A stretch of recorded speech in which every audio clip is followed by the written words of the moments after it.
Nation in place. 1, 2.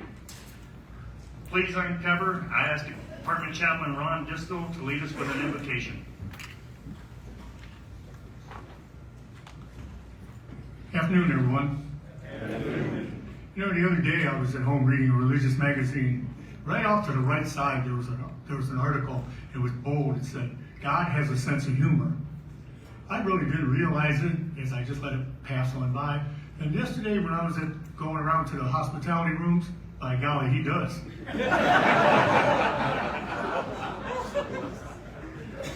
Let us pray. We are fortunate, Lord, to have dedicated individuals willing and able to give of themselves to lead our American Legion in this great state of Ohio. We look back, Lord, to those that have served before, as well as we look forward to those that will. It takes a special person, Lord, to take upon this burden. Keep all those close to you, Lord, and guide them as they strive to make our American Legion the best that it can be. And it's to you that we pray for them, Lord. Amen. Amen. Thanks, Ron. Cover. Good afternoon, delegates, and welcome to the 105th Department Convention. You can be seated.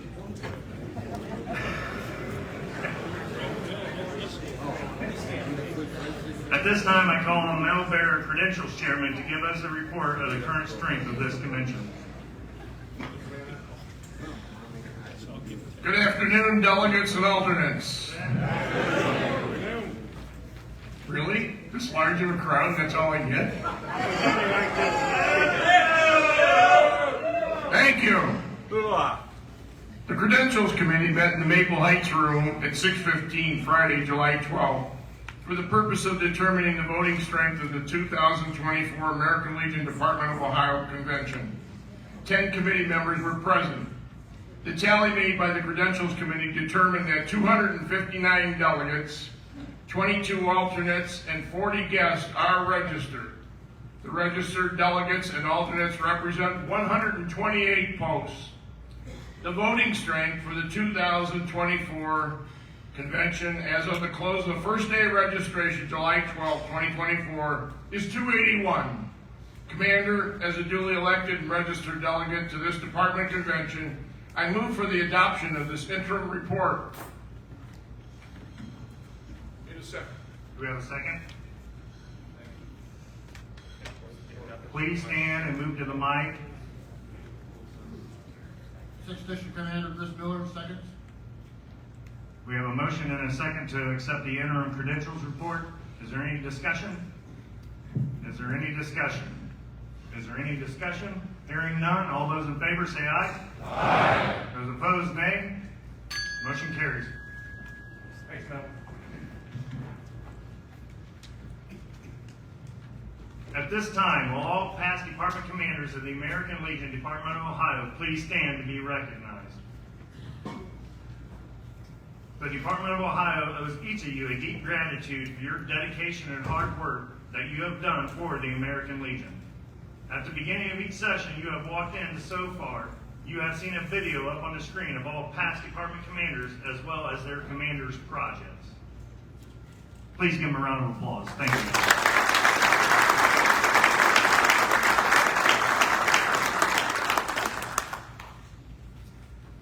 I will now ask National Executive Committee Chairman Steve Maslowick to come to the podium for the purpose of an introduction.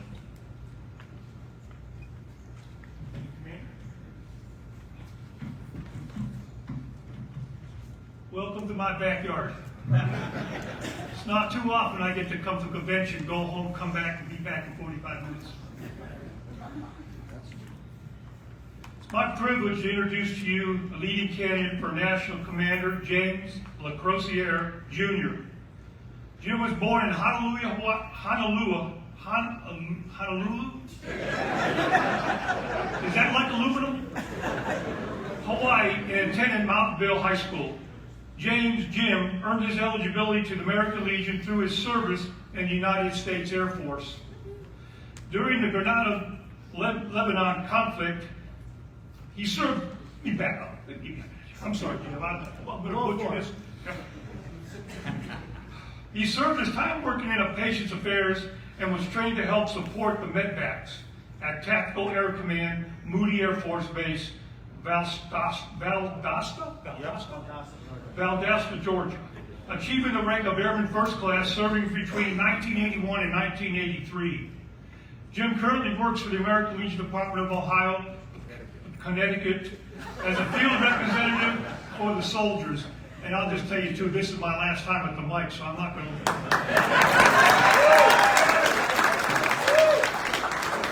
Sailors and Marines Fund, assisting veterans and their families with temporary financial assistance. Please help me welcome the leading candidate for National Commander, Jim LeCourcier.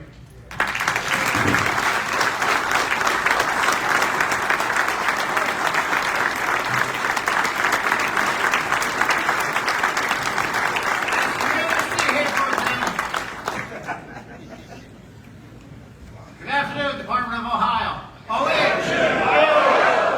See, I learned that last night from someone. I promised them I would open with that. I want to thank the Department Commander Jason, Adjutant John, NEC Steve. Nice try with the reading of the bio. Next time I'll do it on my own. It's my great honor and privilege to spend today with you all and everything. I came in late last night, about 9 o'clock. I had an opportunity to get out to some of the hospitality rooms and meet and speak with some of you and everything. I love what I do. I love what I do. And for that, I want to say thank you. I'm asked my travels, what direction am I looking to take the American Legion next year? And a few years ago, there was three of us that discussed it, and that was Commander Triola, Commander C. Hafer, and myself. And we discussed, we want to try something different. And that's by not changing anything. We wanted 3 years, at least 3 years of consistency. Typically when you get a national commander, things change, programs change, missions change, the whole 9 yards. We wanted 3 years of consistency because our number one and primary mission is to be the one. Be the one to save the life of a veteran. Be the one to save the life of a family member of a veteran. Be the one to save your next door neighbor, to save somebody in your community. Be the one is not just a fancy slogan or marketing tool that we're using. It's a mission.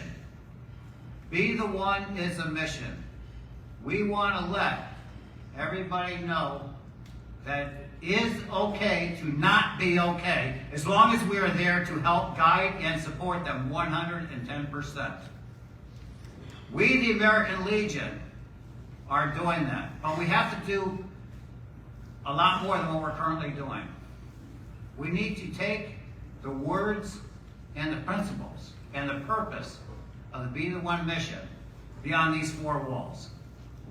We have to take it deep into the community.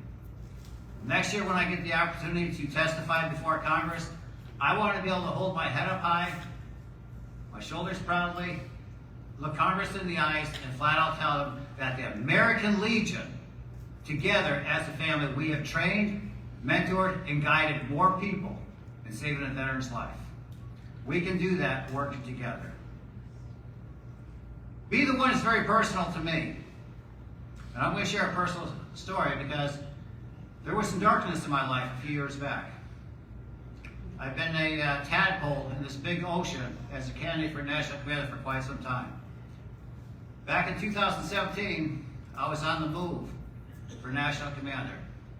I just received from the fall meetings in 2017 my chairmanship for Veterans Employment and Education, which basically meant that at that point there, I was considered to be, which the term you normally don't hear, but the way we look upon it, is the following candidate, because you have the leading candidate, the trailing candidate, and you have the following candidate.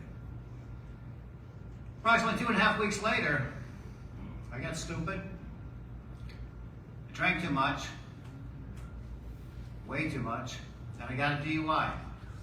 That was on August 21st of 2017. I got arrested for the DUI. I was facing jail time. My wife, considered leaving me because she had enough of my drinking. I was very depressed and distraught. But it was actually the American Legion, my true friends, my close ties with the American Legion, that kept me going. They made sure I had not sheltered myself. They made sure they were always with me. They communicated with me daily. And I'm not just talking the close ones at my post. I'm talking, I had mentors on the national level from various departments that reached out to me to see how I am doing. So I can stand and look at you and tell you that the American Legion family has saved my life. I never got any jail time. I kept my case in the courts for 5 months. So I avoided the jail time and everything. I finally got a decent prosecuting attorney, former Marine, once we got rid of the other prosecuting attorney. So thank you, Marines. Just kidding, I was Air Force.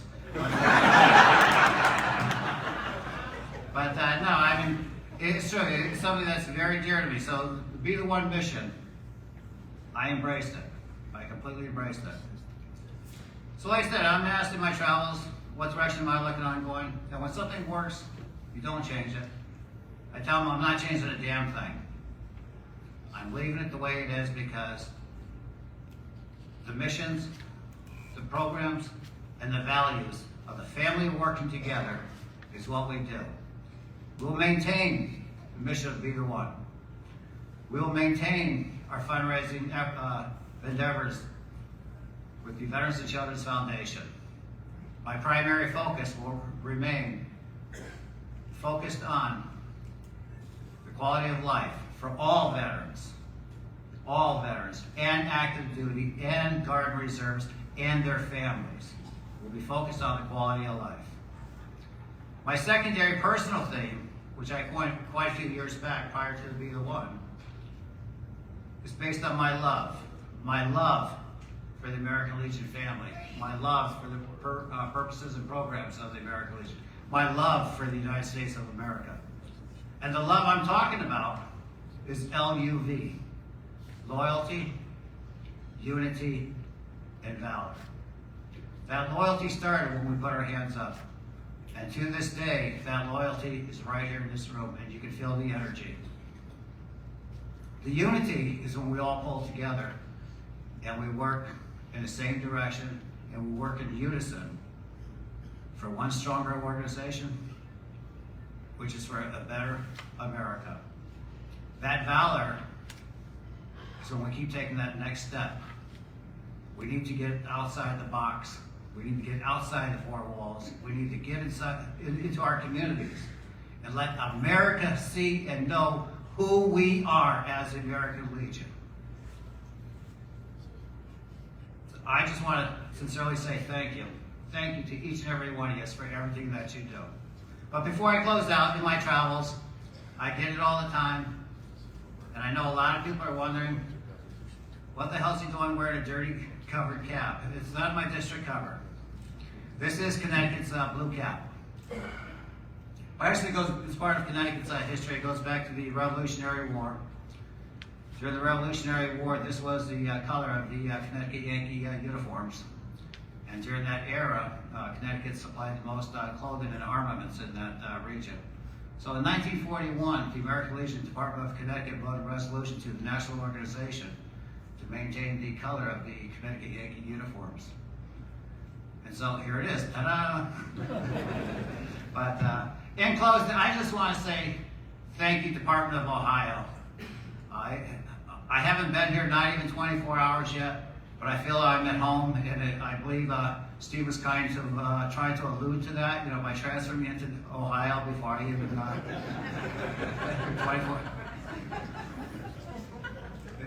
24. Steve's a great guy, and I'll tell you what, this department is in great hands with your department leadership. Jason, you just had an absolutely fantastic year. And that's not because of just Jason alone. That's because of you. Everybody working together makes this organization that much better and makes for a commander's year to be fully enhanced. Because it's like I tell people, it's a title. As far as the way I look at it, in my eyes, and I showed them the running time clock that Commander C. Hafen and I both have on our phones. We're counting down. He's ready to turn it over. I'm telling him to slow down. He said, no, I want to turn it over. So we're both keeping an eye on the elections there for August for the National Convention. But it's like I tell people, though, commander is the title. I don't command anything. I don't command anything. I'm the orchestrator. I'm the choreographer. I open and close the meetings. You make the decisions. You are the deciding factor. You are the embodiment of this organization. It's my responsibility to make sure that your voice is heard and that none of us turn our backs on one another.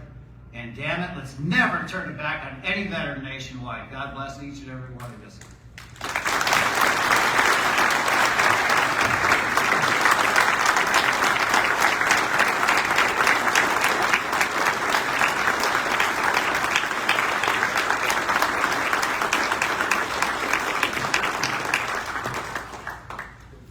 Thank you, Jim. And I was looking forward to having the next national commander also.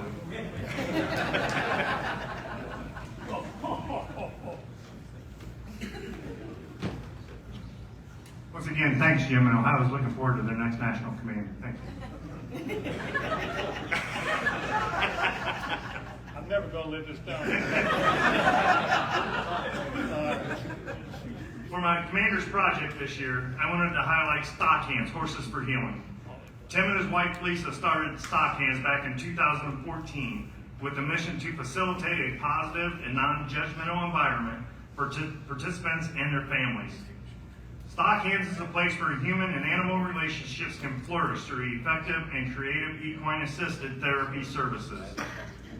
They're Veterans Program partners with Delaware County Veterans Services and Delaware County Veterans Treatment Court to provide assistance to veterans who are in need of housing, navigating the VA system, special court dockets, and other essential services.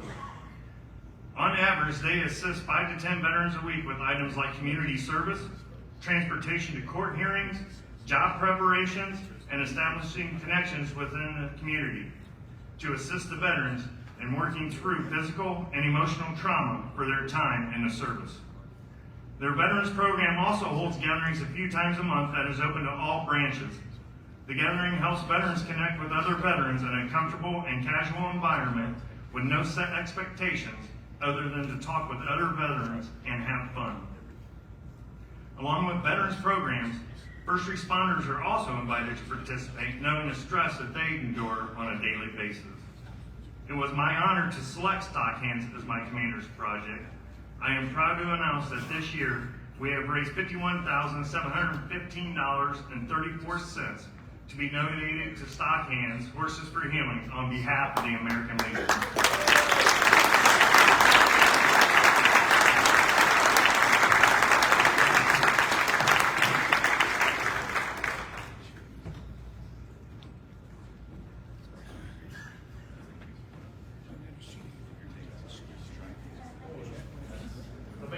That's a big one. That's going to be hard to get that through the bank here.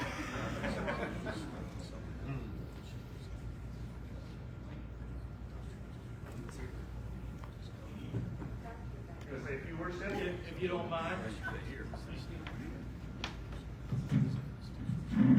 For starters, all I can say is wow. That is truly amazing. Thank you for this generous donation and all the hard work that went into it. We're very grateful to be chosen as Commander Jason Ruse. See, he started it. We were very privileged to be named as Commander Jason Ruse charity this year. Over the last year, Stock Hands has provided programming for 1,500 individual veterans. Most of these veterans have come through our doors and found peace and purpose for their lives through working with each other and our equine partners. Whether it be by attending a Veterans Night at the barn, or coming out with a VA Health and Wellness program, or joining us through the Ohio Veterans Court dockets, or those that have been incarcerated and been in touch with us through 3 of the local prisons that we take courses into.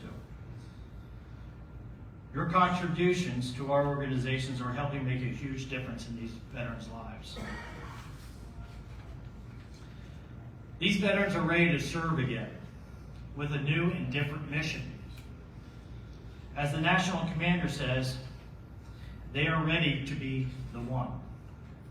To be the one that helps uplift other veterans, to volunteer in programs at stock hands, or go out into the community and proudly serve them.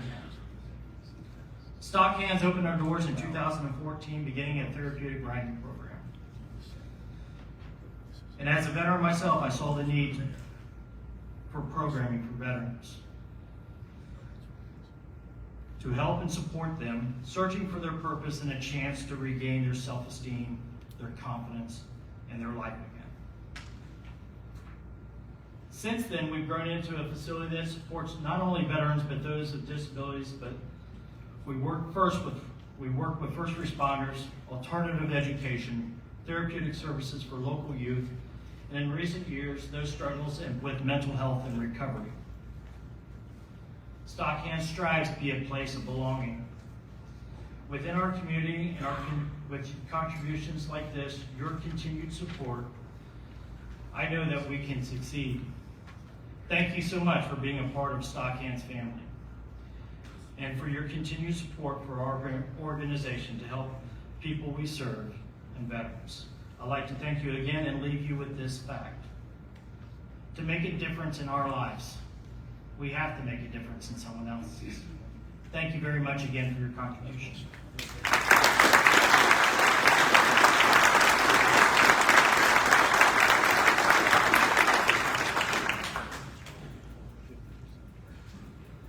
Unfortunately, our next guest speaker could not make it today. Ms. Taria L. Dowdy from the Cleveland VA Regional Office. She did send her regards and wishes for a great convention, though. The chair now recognizes Department First Vice Commander A.J. Watley to present the membership awards.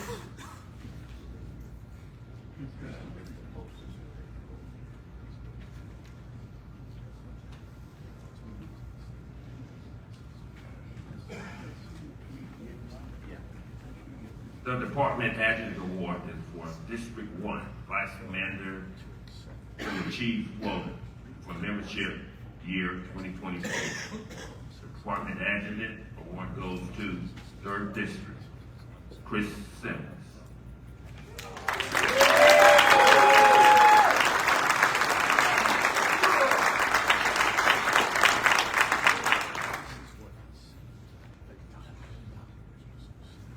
Department Commander's Award. This award is presented annually to the post with quota of 750 or more, which attain the highest percentage of previous year membership. Winners must be quoted by May 29, 2024. The Department Commander's Award for 2024 is awarded to Yeager Benson, Post 199 of Harrison in District 4.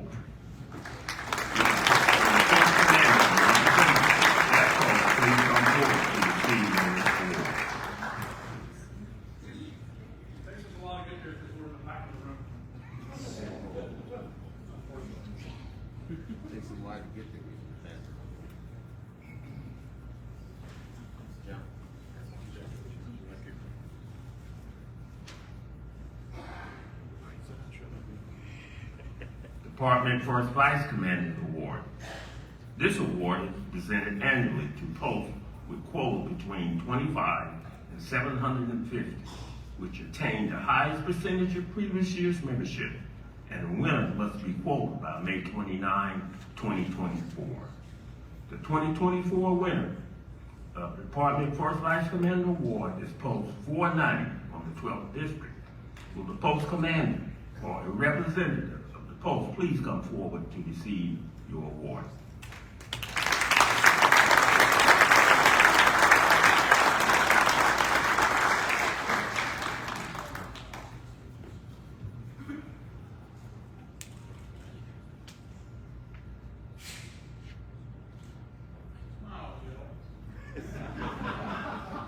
Department Commander Second Vice Award. This award is presented annually to each district with the highest percentage of quota posts in each category, small, medium, and large. They will be receiving a check in the amount of $200. The 2024 winner of the Department Second Vice Commander Award goes to small category, District 12, medium category, District 9, large category, District 3. Will the post commander or representative from the district please come forward to receive your award?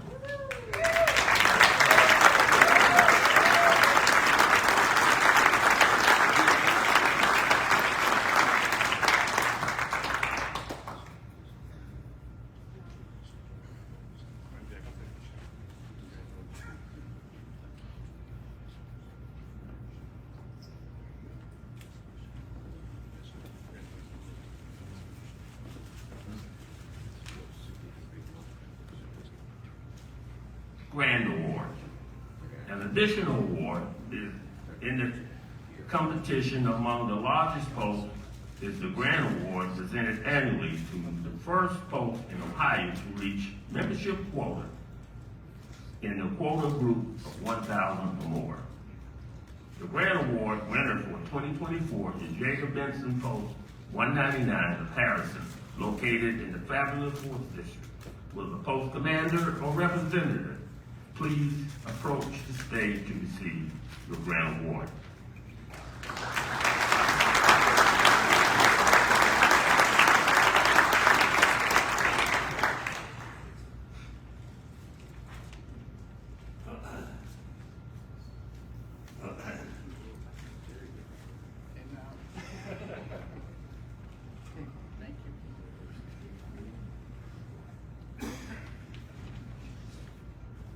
The Eli Jensen Award.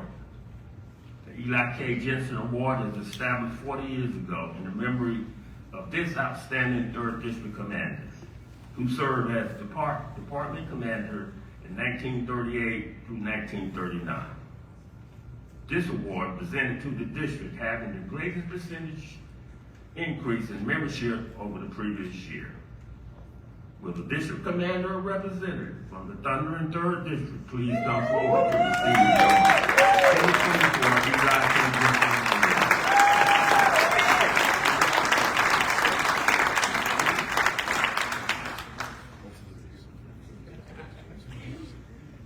The Hughes K. Martin Award. The Hughes K. Martin Award is given to the post showing the highest percentage of goal over quota for the membership year. Will the post commander of Comrade Post 490 in the Whitehall, a representative of the 12th District, please come forward to receive your 2024 Hughes K. Martin Award.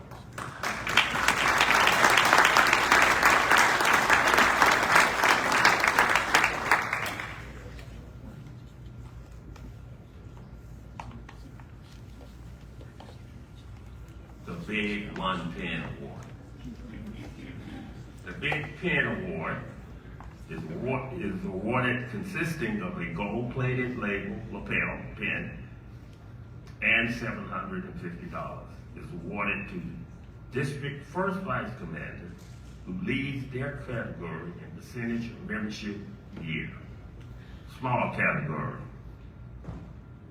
District 14, First Vice Commander Roger Wayne.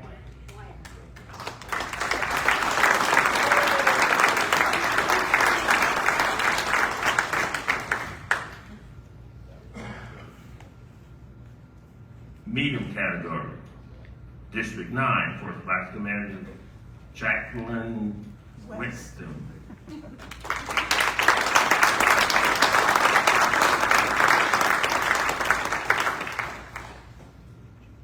Large category, District 3, First Vice Commander Chris Simmons.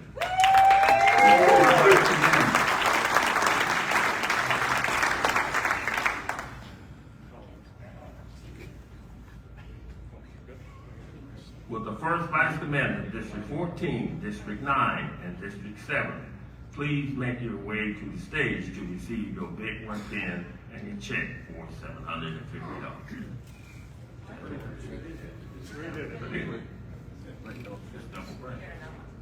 That's not my fortune. Steve. As long as you know, that's all. Anytime Post Award. The department has made available monetary awards for any post that recruit 3 new members or reinstate 3 expired members and who transfer 3 Post 88 members into their post to receive $100. A post that doubles the requirement will receive $250.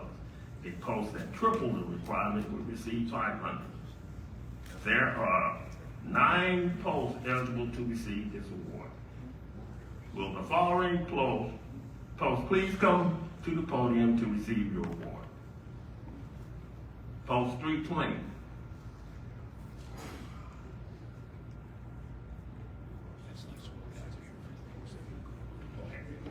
Post 468, Post 210, Post 288, Post 450, Post 615, Post 344, Post 717.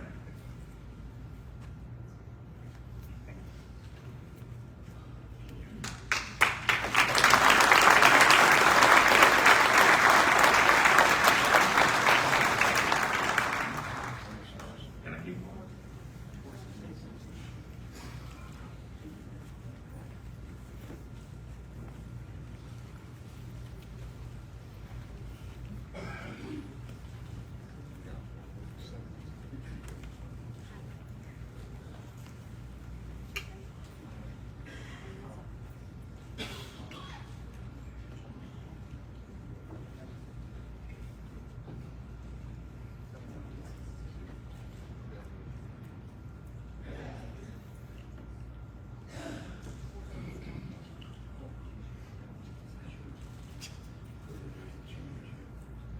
Post 23, Post 7, Post 15, Post 51, Post 76, Post 106, Post 112, Post 167, Post 214.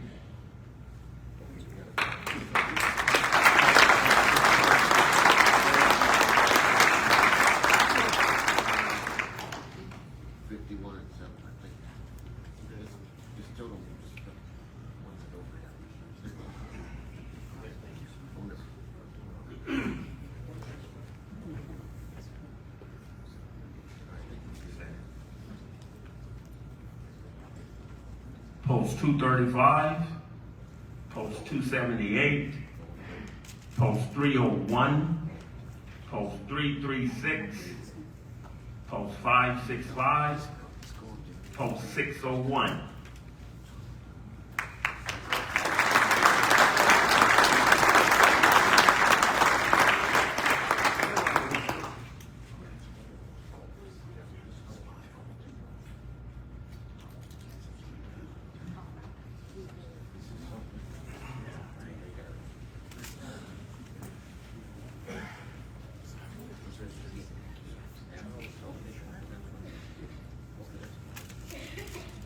Post 678, Post 737, Post 751, Post 490, Post 610.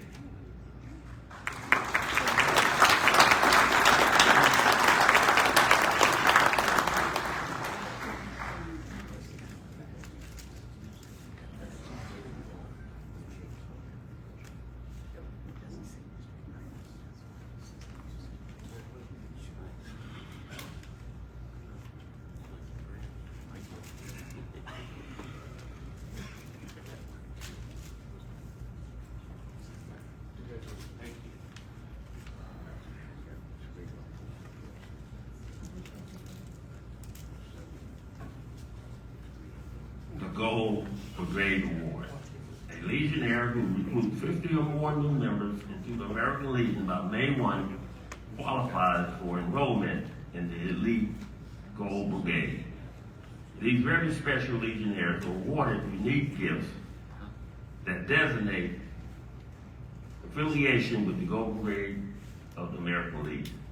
For the 2024 Gold Brigade Award goes to Jose Riviere, member of the Brewer Post 7, Wycliffe, and Christopher Miller, members of the Jacqueline Vaughn Post 97 and Carlton. Will Jose and Chris please approach the podium to receive the award?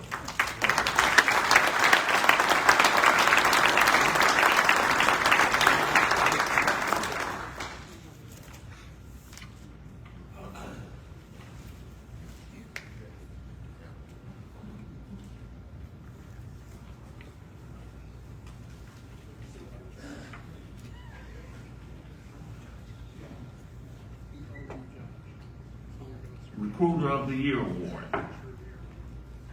The Department Membership Recruiter of the Year is the individual who signed up the highest number of new members for 2024 membership year by May 1.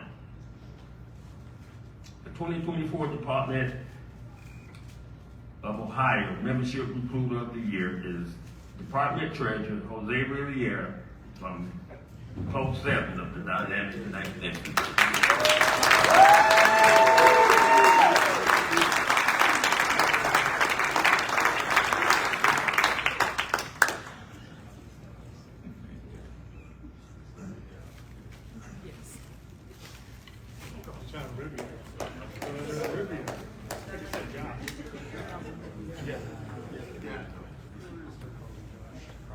District Commander Quota Award.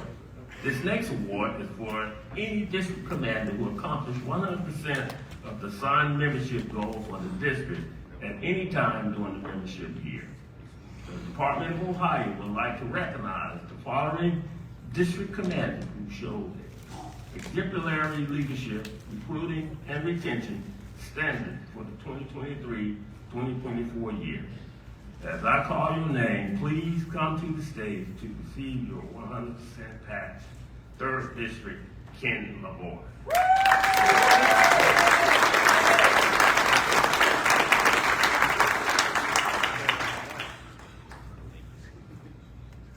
Post Quota Award. This next award is for any post commander who accomplished 100% of assigned membership goal for the post by March 31st quota deadline. Department of Ohio would like to ask the following district commander to receive the Post Quota Award for all of the posts in your district and award them to each post convention. District 1, First Vice Commander Mark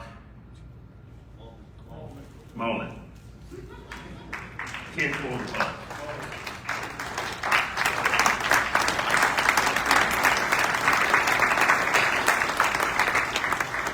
Second District, First Vice Commander James Fass, 5 quota posts.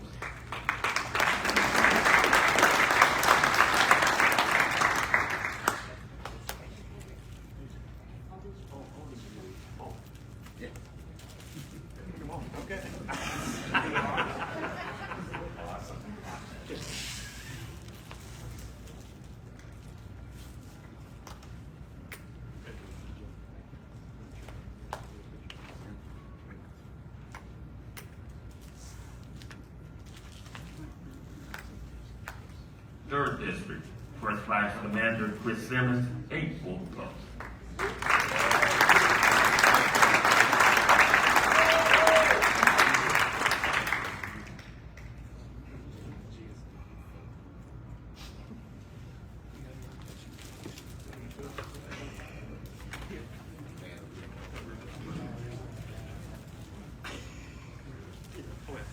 District 4, First Vice Commander Robert Wilson, 4 quota posts.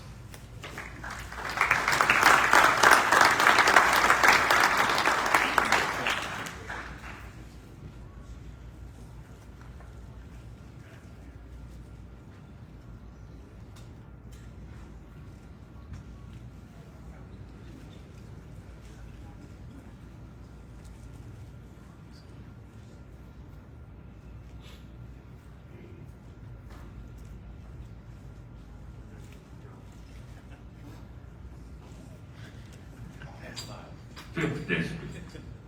First Vice Commander Bob Mason, 8 quota posts.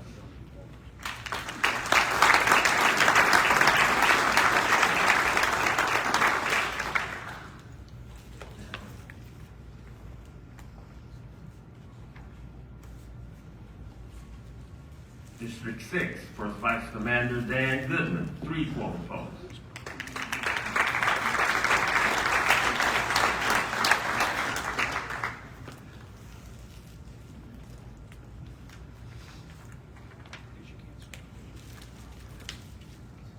District 7, First Vice Commander Johnny Conley, 2 quota posts.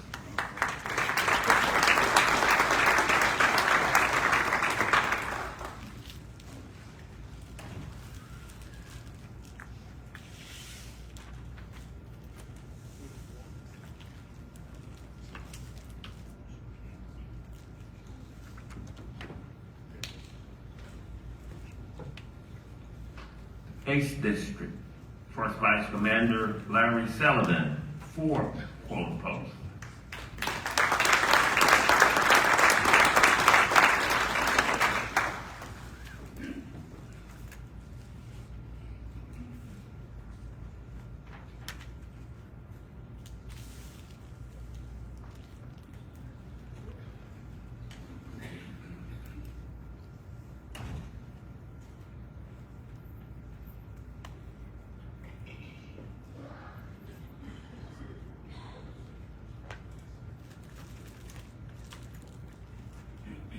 Ninth District, First Vice Commander Jacqueline Winston, 1 quota post.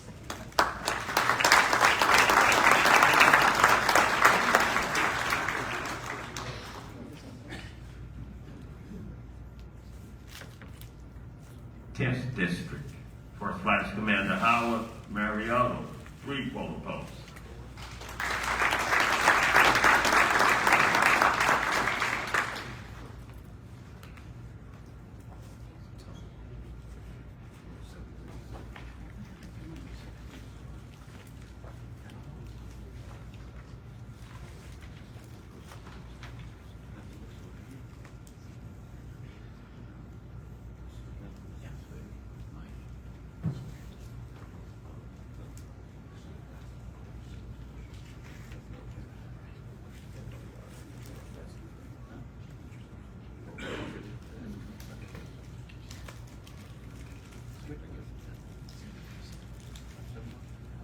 Eleventh District, First Vice Commander David Taylor, 3 quota posts.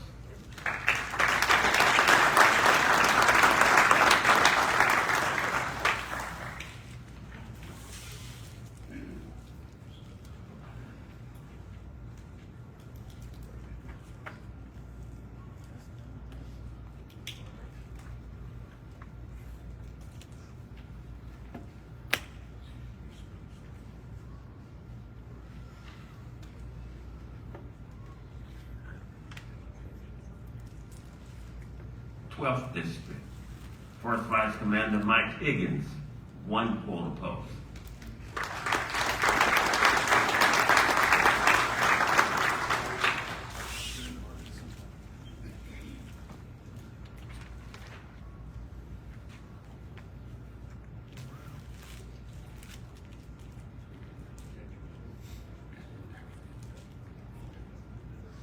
Thirteenth District, First Vice Commander Richard Wright, 2 quota posts.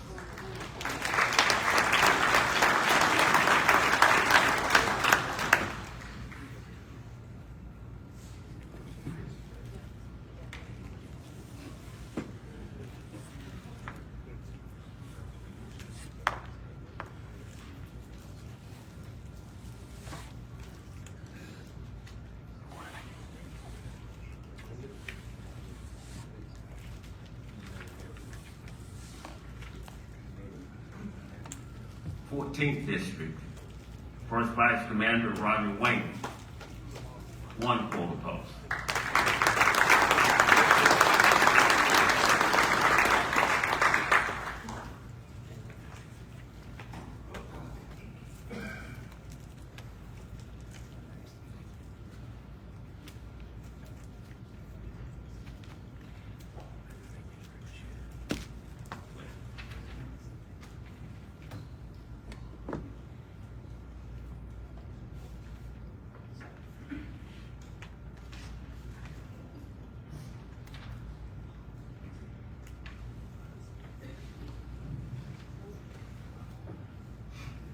The next group of awards is given on behalf of the American Legion Department of Ohio Gifts for Yanks program. The department currently holds minutes for this program dating back to 1969. Since its origin, this program has given away over $8 million from its contributions. During the 2024 membership year, the Gifts for Yanks program fundraised from our Post, SAL, Auxiliary, Charities Inc., and private donations in the amount of over $249,614 from over 200 posts.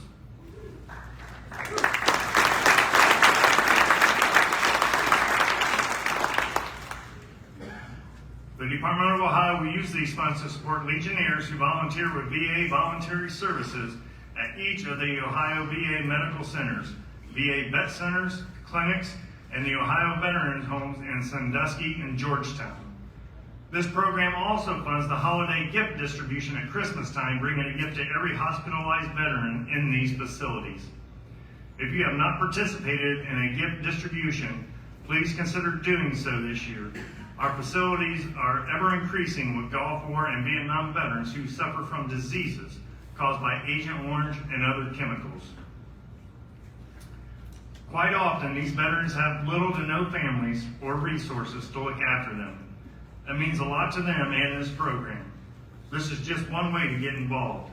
Please contact department headquarters for other ways to participate. The chair recognizes Daryl Bishop, a member of the Gifts for Yanks committee, to present awards.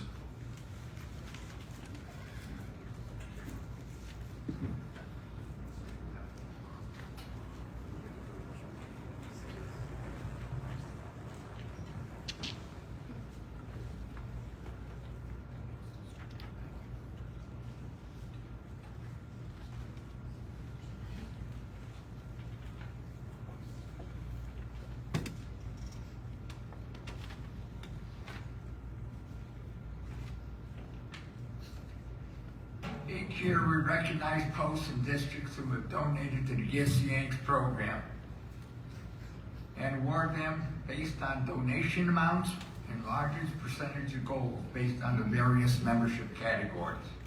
The 4 department awards are as follows.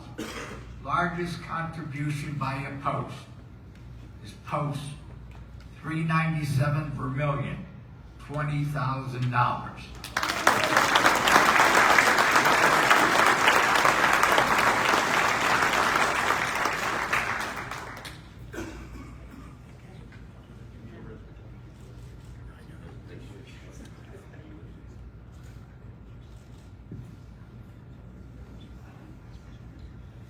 Might as well stay up there.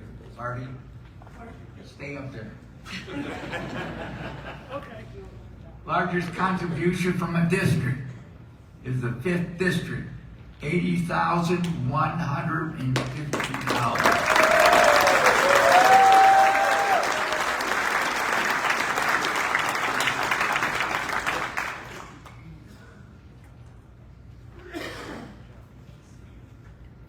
Marty, stay up there.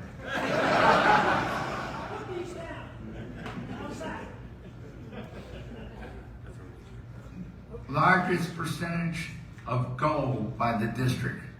5th district with 900.76%.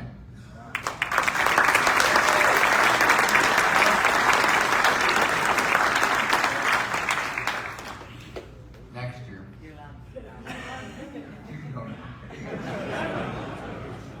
Largest percentage of gold of a post is post 400.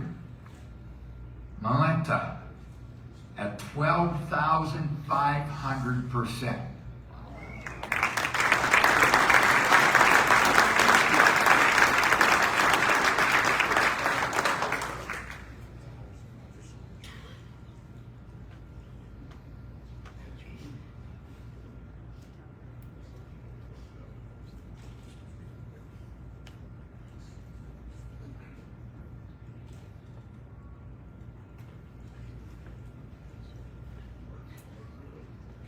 Also, the Gifts for Yanks has what they call 5K donation, which is $5,000 or more.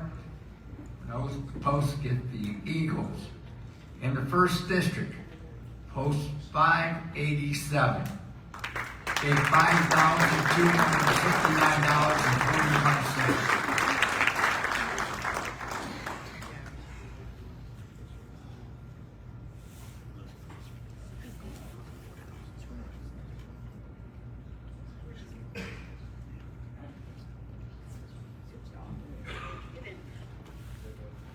District 2, Post 271 gave $5,000.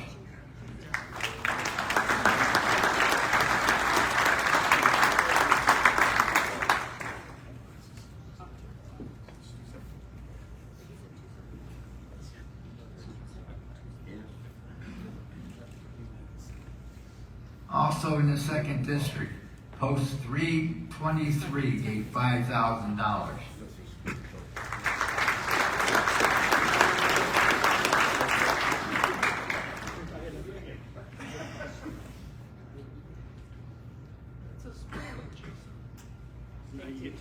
District 3,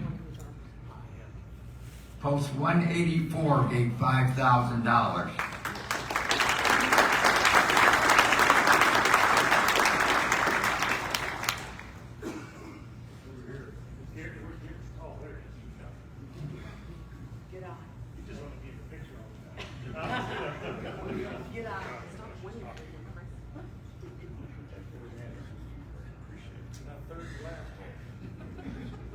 Also in the 3rd District, Post 353 gave $8,000.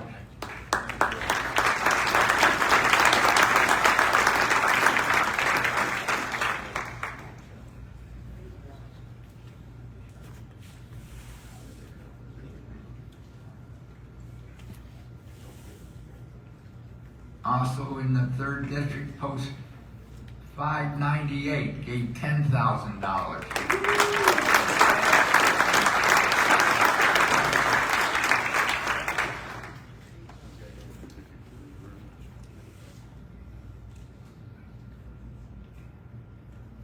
Also from the 3rd District, Post 707 gave $5,000.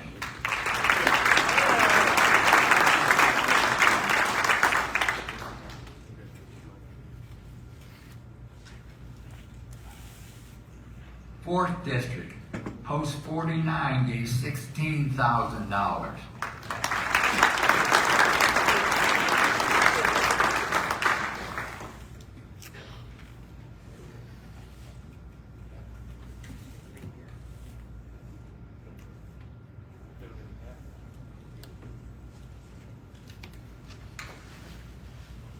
Also in the 4th District, Post 199 gave $5,699.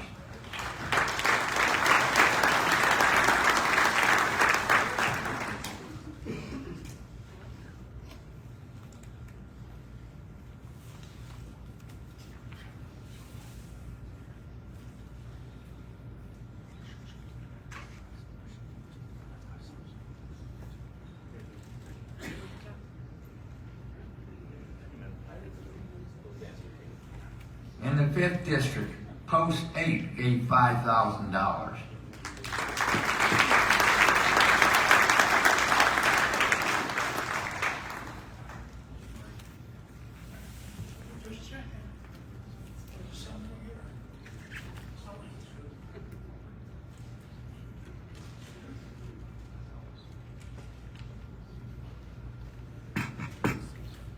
In the 5th District, Post 83 gave $10,000.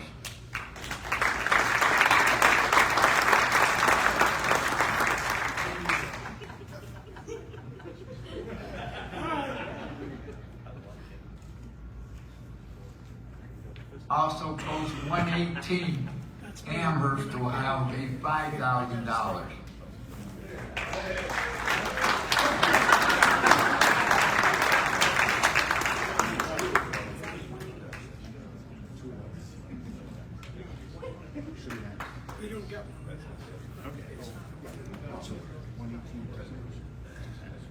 Also from the 5th District, Post 181 gave $13,600.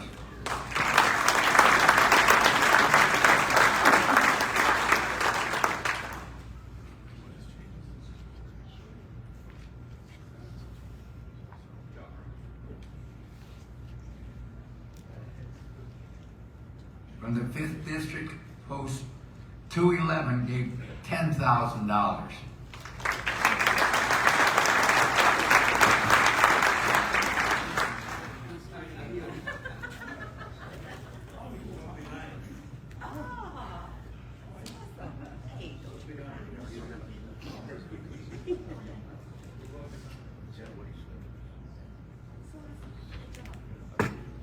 And Post 397 from Rebellion gave $2,000.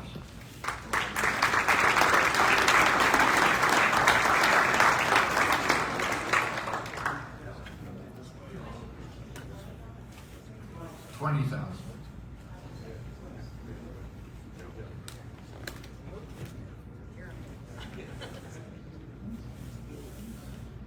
From the 7th District, Post 142 gave $5,000.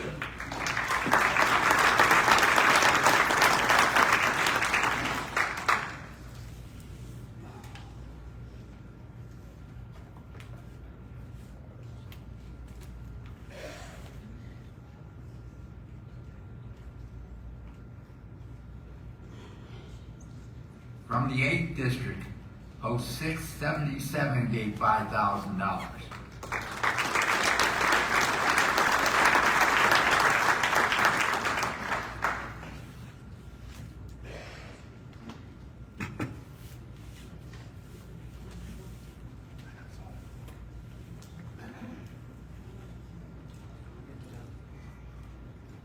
From the 9th District, Post 236 gave $6,500.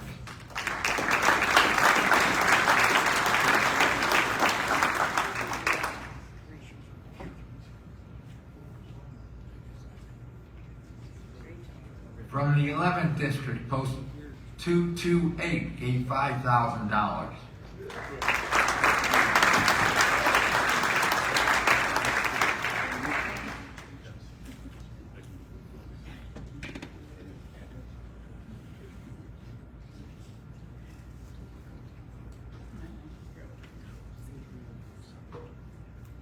From the 13th District, Post 91 gave $12,477.91.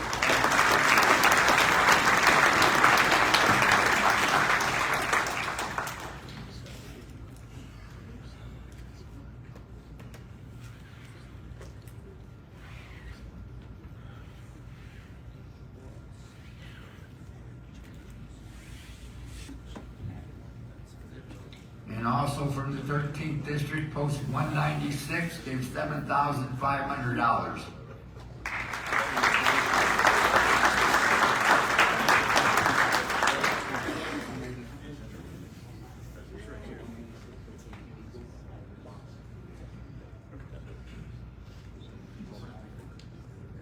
On behalf of the Gifts and Yanks, we would like to thank everybody for their donations this year. And Ohio veterans are better off with the American Legion. Thank you.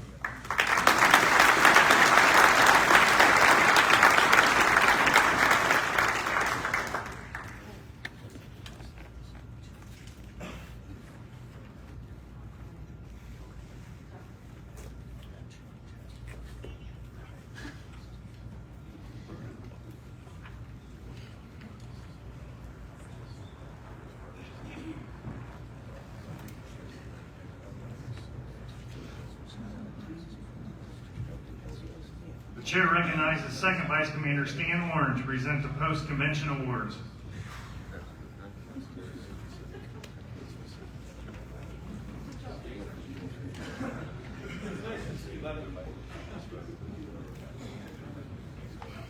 These awards conduct prior to the opening of this convention, and the winners of these prestigious awards are chosen based on their contributions logged in the Consolidated Post reports and other sources such as social media and noted participation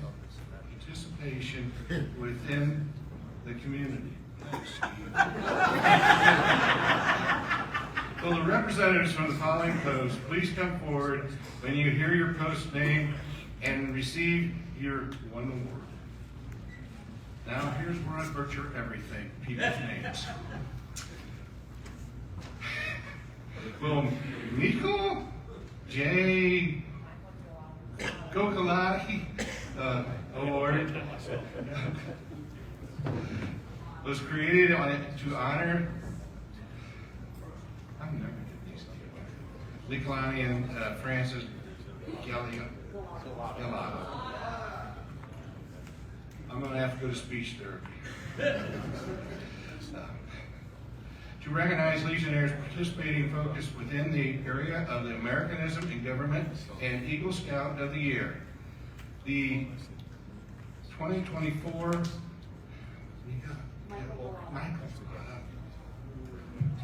award is presented to Post 71 of Rossville.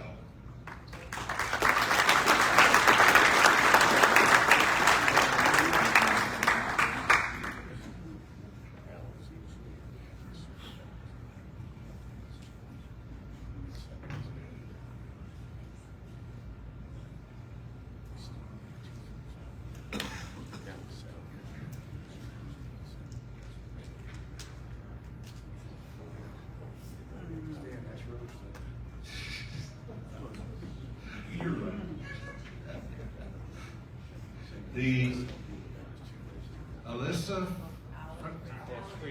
Alice Friedman and Alice Friedman Community Service Awards are based on community service.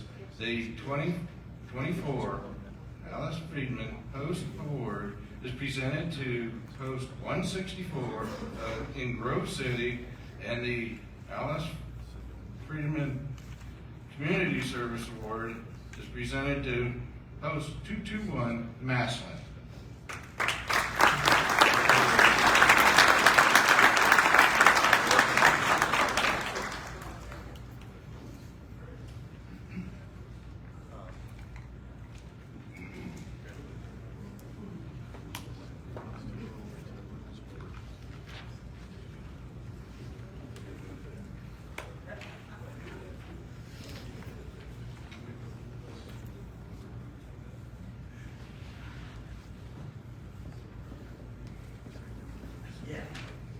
The Reverend Father John Duffy, E. Duffy Awards were selected by the Religious Emphasis Community. The 2024 Reverend Father John D. Duffy is awarded to Post 790 in Sharonville.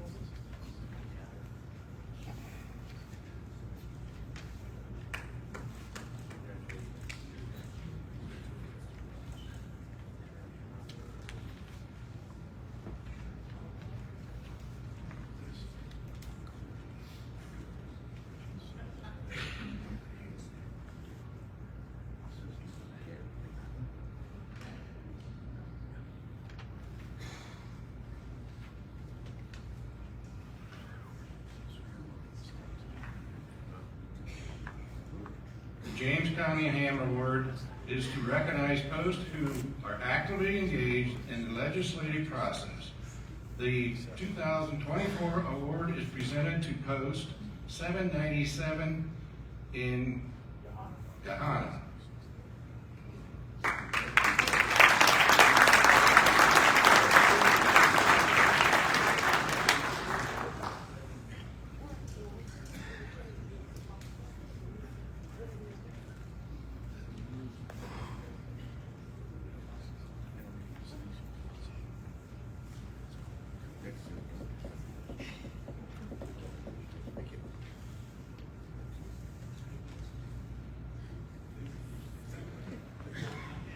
The Law and Order Award is presented to the posts who are engaged in law and order programs and services. The award, 2024 award, is presented to Post 199 Harrison.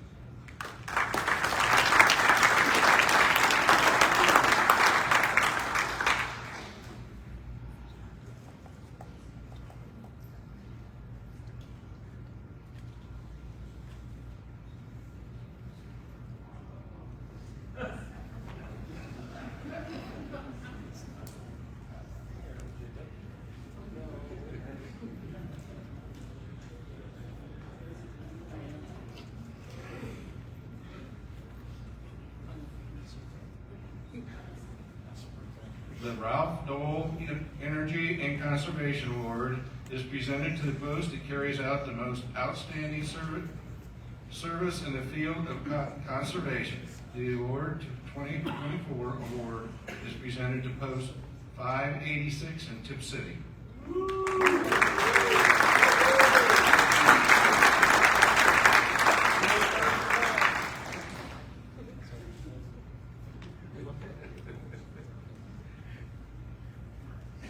Thank you to all the posts who contribute to their community, their state, and nation, and continue to uphold the American Legion mission, vision, and value.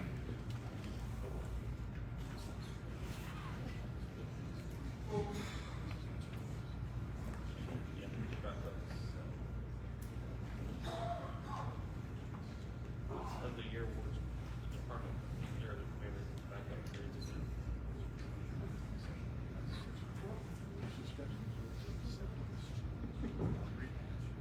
The American Legion Department of Ohio recognizes individuals who make a difference within our posts, districts, and communities. Each year, posts submit nominations to their district leadership for selection of a district chaplain of the year. The district chaplain of the year from each district is submitted to the Religious Emphasis Committee to select a department chaplain of the year. The 2024 Department Chaplain of the Year Award will be presented to Gary Roberts of Post 29 in the 11th District, who has performed outstanding service by his devoted guidance to the American Legion, and that all activities he is involved in are in keeping with the spirit of service to God and country. Please help me welcome to the stage your 2024 Department Chaplain of the Year, Gary Roberts.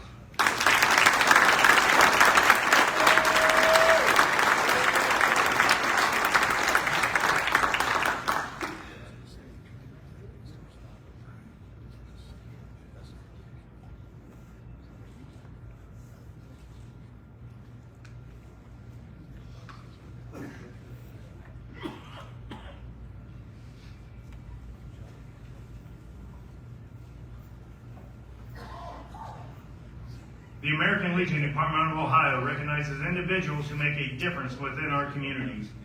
Each year, Legionnaires submit nominations to award the Department Legionnaire of the Year.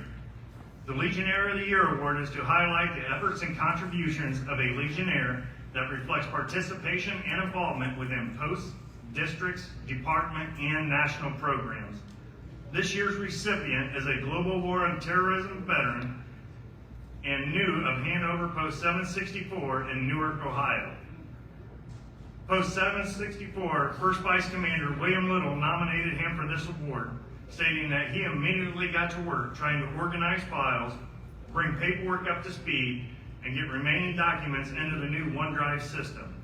He also took on the enormous task of adapting the original Constitution and bylaws to today's standard and new operations in the post.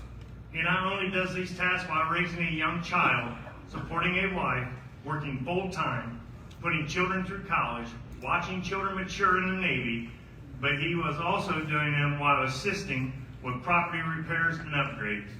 Please help me welcome to the stage your 2024 Department Legionnaire of the Year, Barry Priest.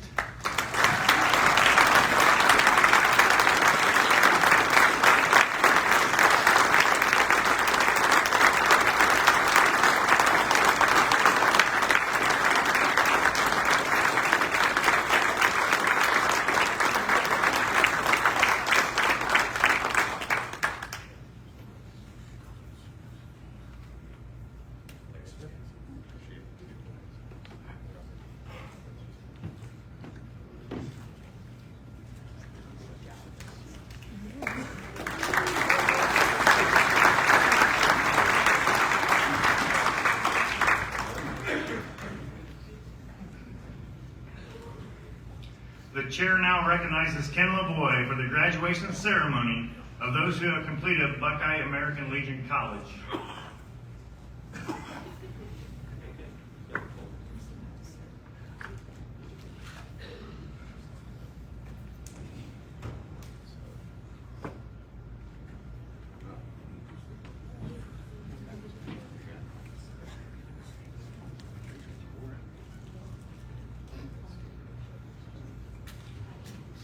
On behalf of the Department of Ohio, Buckeye American Legion College, it's my great honor to recognize our recent graduates as the Dean of Education for this year. Buckeye American Legion College was founded in 2018, and to date we have over 70 graduates, and quite a few of you are enrolled now. To complete the college, you have to take programs, a block of instruction on leadership, practicals, membership, and complete basic training. Before we recognize our recent graduates, all past graduates, please stand and be recognized. Thank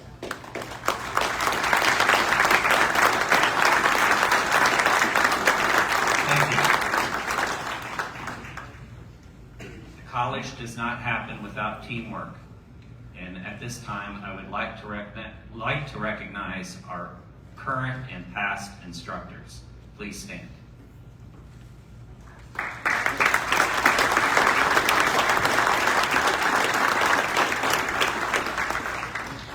Also, just as important, the Buckeye American Legion College does not happen without the help of the department staff. So department staff, please stand and be recognized.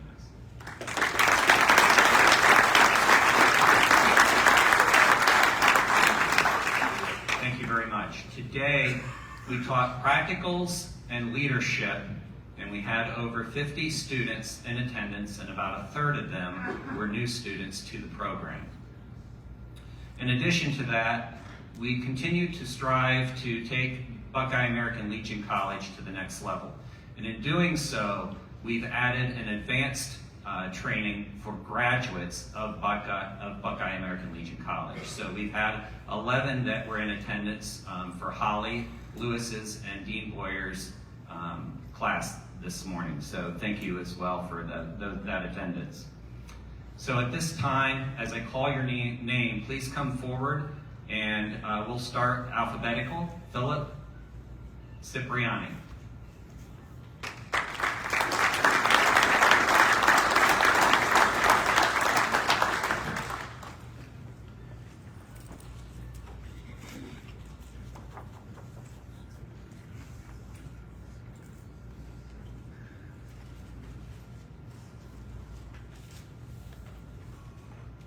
Dennis Dickey.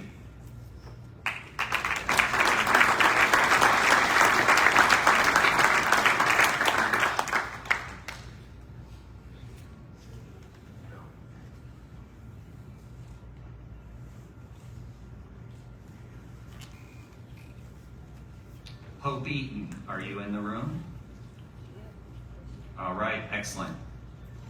Hope, please come forward.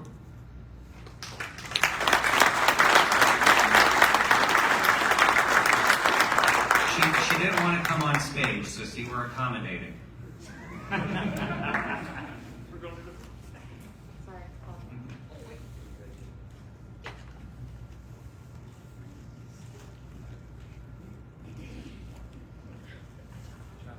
William Little.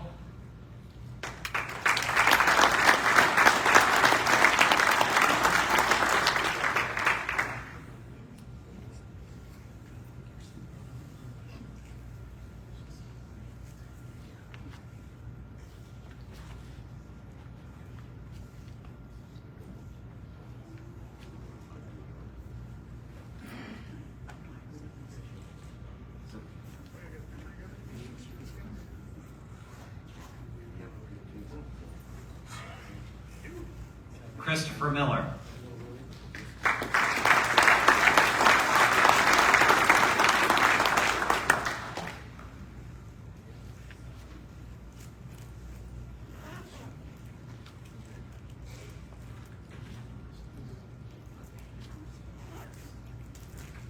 Frank Navarre.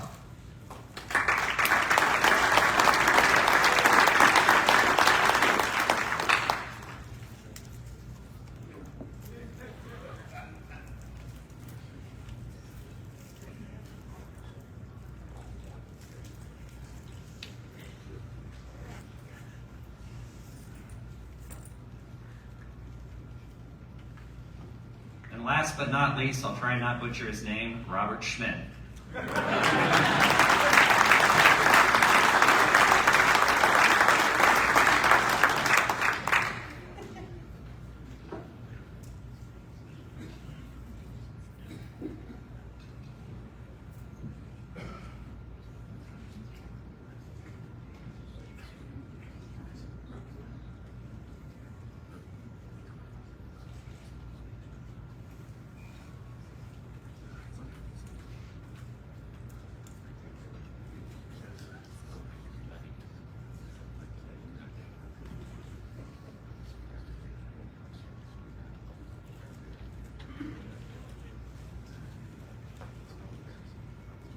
Again, one more time, a big round of applause for all past and current.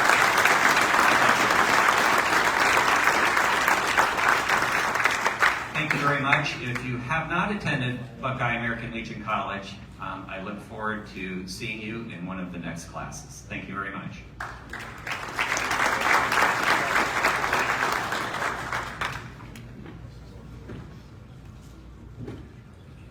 At this time, we will now move to the reading of the committee reports.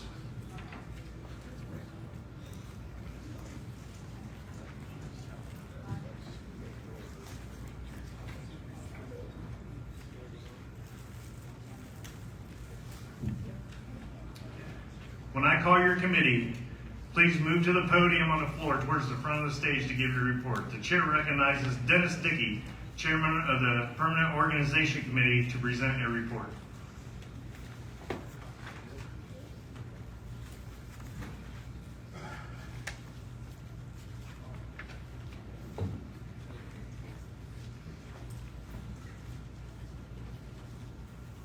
The Permanent Organization Committee met in Maple Heights Room, Holiday Inn, Rockside, in Independence, Ohio, 12 p.m. Friday, July 12, 2024. The meeting was opened by Chairman Dennis Dickey of the 3rd District. John Murphy of the 13th District gave the invocation, and the Pledge of Allegiance was recited. Don Waltrus of the 12th District was appointed Secretary. There was no new or old business discussed.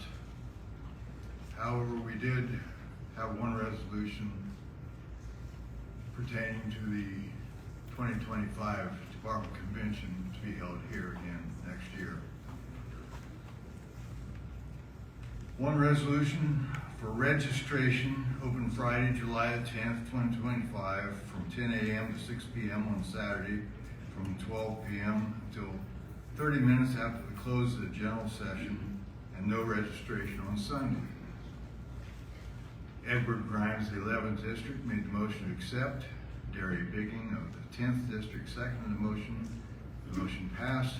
The committee was adjourned at 12:07 p.m. Commander, I move we adopt this resolution.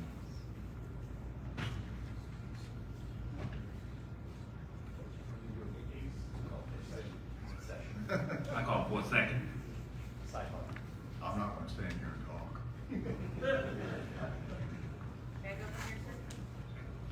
Microphone.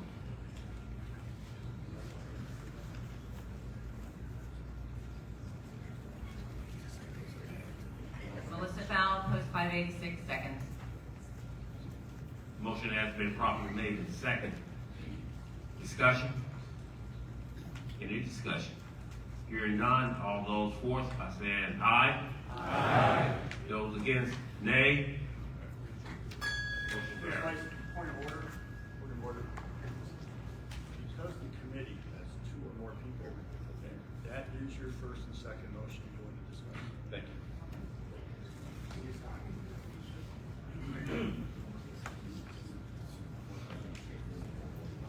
Point of order, sir. The point of order, he said, was there does not need to be a first and a second. Since it came out of the committee, they first and seconded it right away. The chair recognizes Chairman Gary Minadio to present a report from the Rules and Order of Business Committee.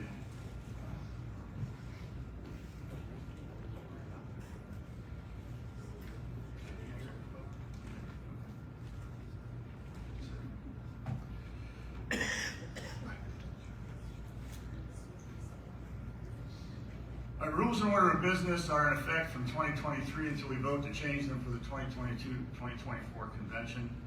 We had 10 of the 14 members in the committee, and we approved everything except paragraph 20 has to be changed. I have to read each one of these because not everybody can read. So I have to read the order in. If you want to follow me, it's in the middle, about the middle of your program, okay? I will stop after each paragraph and ask, is there any clarification needed? If not, I move on, okay? Rule number 1, Robert's Revised Rules of Order, newly revised, shall be the authority of parliamentary procedure with the following modifications. Paragraph 2, a delegate desiring to make a motion or address the convention shall rise, address the chair as commander, and state their name and the name of and number of their post before proceeding at the nearest microphone.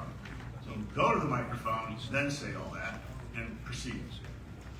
3, debate shall be limited to 3 minutes for each speaker. 4, debate on any one subject presented to the convention shall be limited to 30 minutes, except under such special rules as the convention shall adopt prior to that debate. 5, only 2 delegates from any one post delegation shall be permitted to the floor on any one subject. Where disagreement exists within a delegation, 1 delegate shall be permitted to speak on each side of the subject, except on a division of the question, when this rule shall be applied separately for each division. So the word is division of the question. What normally is said, wrongly so, can we set that aside? A set aside is a table, but if you hear set aside, which we may hear from one of the committee reports, the commander will say, we're going to take this specific resolution or motion from the committee, and we're going to divide that out, and we'll discuss that after we approve the rest of the minutes. So you approve the minutes, and then you go and talk about whatever motion they have. Number 6, the floor shall be permitted, oh, I already read that. Nope, the floor shall be permitted but once to any individual on number 6, any individual delegate on any one subject, except by a 2/3 vote of the convention. Chairpersons of convention committees may speak as frequently as may be necessary in connection with the report of their committees. The presiding officer shall not entertain any motion which will curtail further debate without affording the committee chairperson an opportunity for rebuttal. On request of a delegate, any resolution contained in a committee report shall be considered separately at the conclusion of the vote on the remaining report and after discussion voted upon at the time. Number 7, any resolutions originating on the floor of the convention shall be in writing, then automatically, without reading, be referred to the adjutant or secretary of the convention, who will refer them to the appropriate committee for their action and report thereon prior to the end of this convention. 8, decisions on rules and debate or parliamentary order by the presiding officer may be subject to appeal by any 2 delegates from 2 different districts under a point of order. Such an appeal shall take precedence over any pending question and shall be decided forthwith. An appeal from the decision of the chair shall be put to the convention on the question, shall the decision be sustained? 9, when the poll of any post delegation is demanded by a delegate of any other post, the convention secretary shall poll the vote without discussion of the question being voted. When a poll of the post is demanded, it must be made immediately upon the announcement of the vote of the delegation. A poll of the post is just a question. If the post stood up and said 4 votes for something, another post would have to immediately stand up and say poll the post. And then they would just make sure they have 4 delegates. That's what that is. 10, on roll calls, the post-delegation chairperson shall poll their delegation on the floor and announce its vote upon presenting their credentials to the person in charge of the microphone. 11, past department commanders shall be entitled to vote, provided they are registered as such. I will make a note on this. There was a post-constitution template that was put on the website that the adjutant nor I know how it got there. But it said that all past district commanders automatically have a vote. They do not. It's past department commanders automatically are delegates with a vote. 12. Only delegates or their accredited alternates may be heard or given recognition at any issue or in the nomination of candidates unless he or she has a 2/3 consent of the delegation present. 13. Delegations may arrive at a vote in such a manner as they choose, but shall announce it in terms of a full vote and not in terms of a fractional part of the vote. Excuse me. The vote of any delegate absent and not represented by an alternate shall be cast by the majority of delegates present from his or her post. So you can't say we have 3 delegates, 1.5 for this and 1.5 against it. They have to be whole numbers, right? The district, if we did a standing count, the district can't say we have 52 for and 48 against. The district would have to announce by post, those 7, this and this, right? So it's always by post and whole numbers. That last sentence, the vote of any delegate absent. When there's a vote, let's say my post has 4 delegates, and I'm the only person here, but the other 3 delegates are registered delegates, you still have 4 posts, 4 votes. They do not have to be in their seat on the floor at the time of the vote. They need to be a registered delegate. That always comes up as contention. 1 man, 1 vote, 1 woman, 1 vote, 1 delegate, 1 vote, if you're officially registered. But 1 person has to be on the floor to register the post's votes. 14, there shall be no unit rules of voting in the convention. That just means a district can't say, 3rd district gives them all to this person. You got to go by post. 15, voting shall be by acclamation. Normally it's voice vote, except when a roll call or standing count is directed by the commander or demanded by a delegate of at least 3 posts of 3 separate districts. Election of department officers shall be by roll call, except when a candidate is unopposed, at which time the vote may be by acclamation. All roll call voting will be as follows. The delegate chairperson or designee will approach the closest microphone and cast votes for the microphone. The delegate chairperson or designee should be prepared prior to the calling of their post number to move forward to the closest microphone so that their vote can be cast in a timely manner. In the past 5 or 6 years, we've done well. The adjutant calls off 3 or 4 posts to go. So when they call your number, get up there immediately so we can roll through this. All standing count votes will be by district, with the district commander, assisted by the first and vice commanders, polling the vote of each post delegation chairperson. The district commander will announce the poll to the assembly by post from the microphone when called upon by the commander. The registration desk will be closed at least 30 minutes prior to an expected standing count to allow the credentials committee to update the delegate strength for the determination of majority and 2/3 of the delegate strength for the standing count. 16, in the event a post has not provided the method by which alternates shall be designated to serve in the place of absent delegates, the chairperson or acting chairperson of the delegation shall make such designation certified by the post commander or the district commander.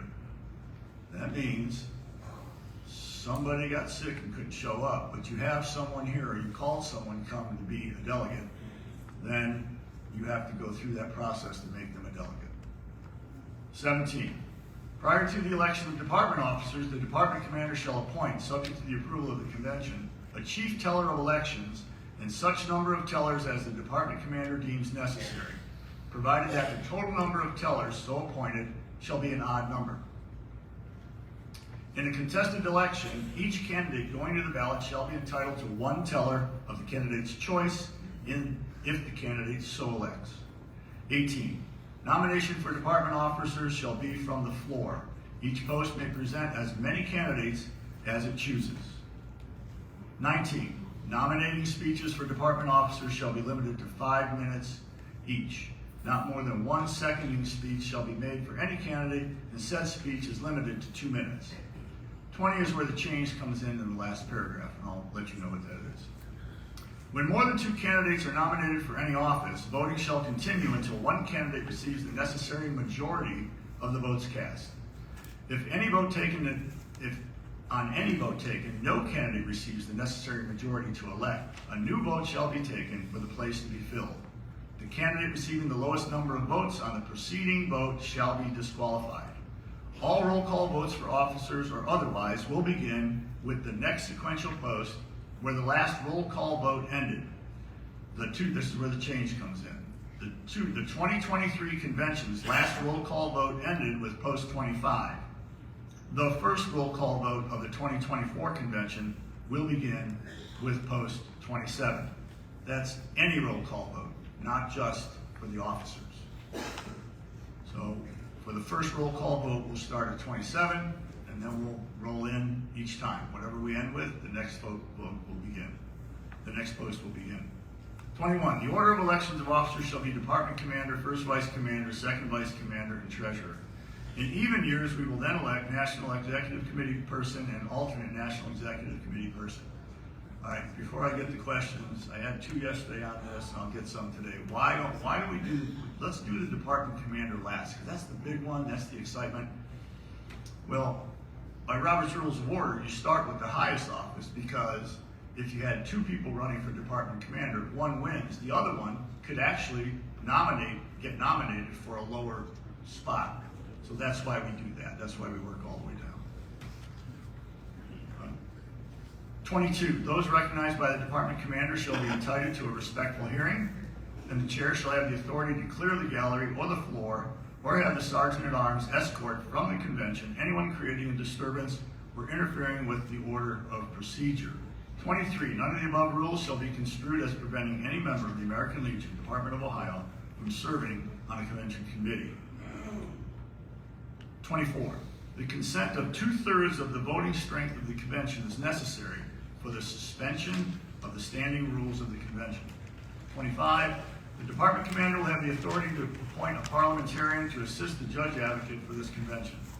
26, any amendment originating on the floor to any resolution shall be presented in writing and transmitted to the presiding officer at the time of the introduction of such amendment. However, in the case where a word is stricken and another inserted, this change can be done by the one making the report or introducing the resolution. Commander, the resolution and the Rules of Order Committee, having more than 2, puts on the floor with a second to pass the 2024 Rules of Order business.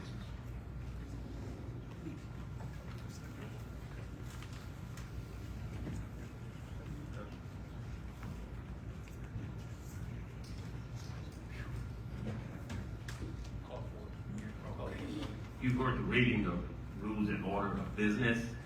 Any discussions? Any discussions? Any discussions? Hearing none, all for by saying aye. Aye. All against, nay.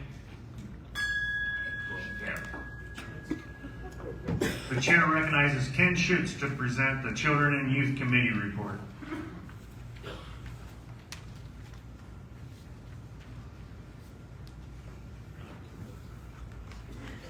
The 2024 Convention Committee on Children and Youth was held at the Breckensville Room Holiday Inn, Rockville, in Independence, Ohio at 12 o'clock on Friday, July 12th.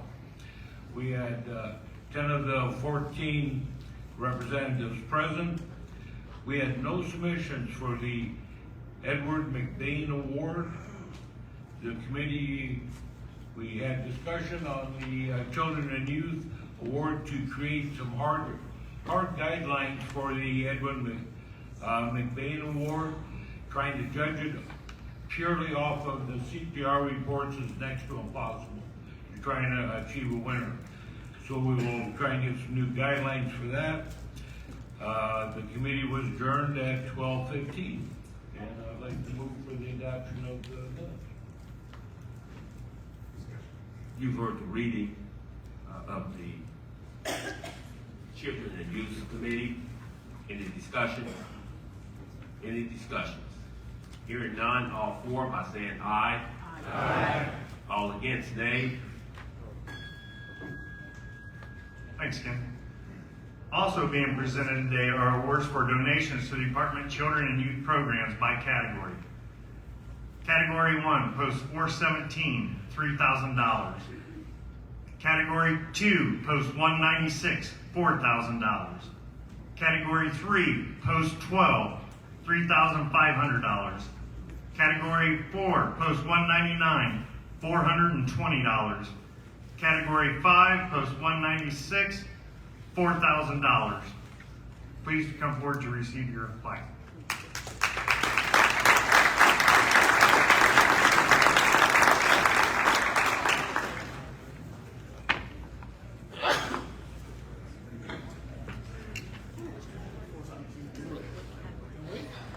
I'm awake.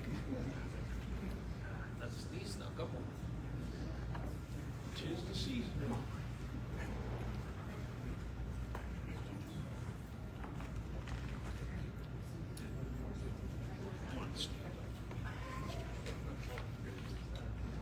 Smile, Tom. Take Thank you so much.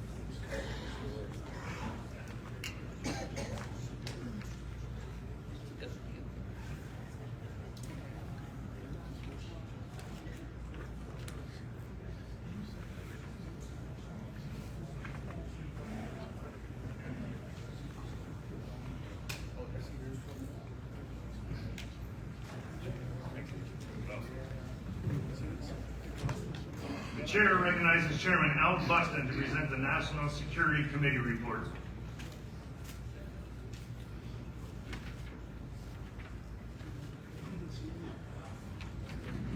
Good afternoon. The 2024. Hello, Commander. Lynch 339. Where's the air conditioning? What was that?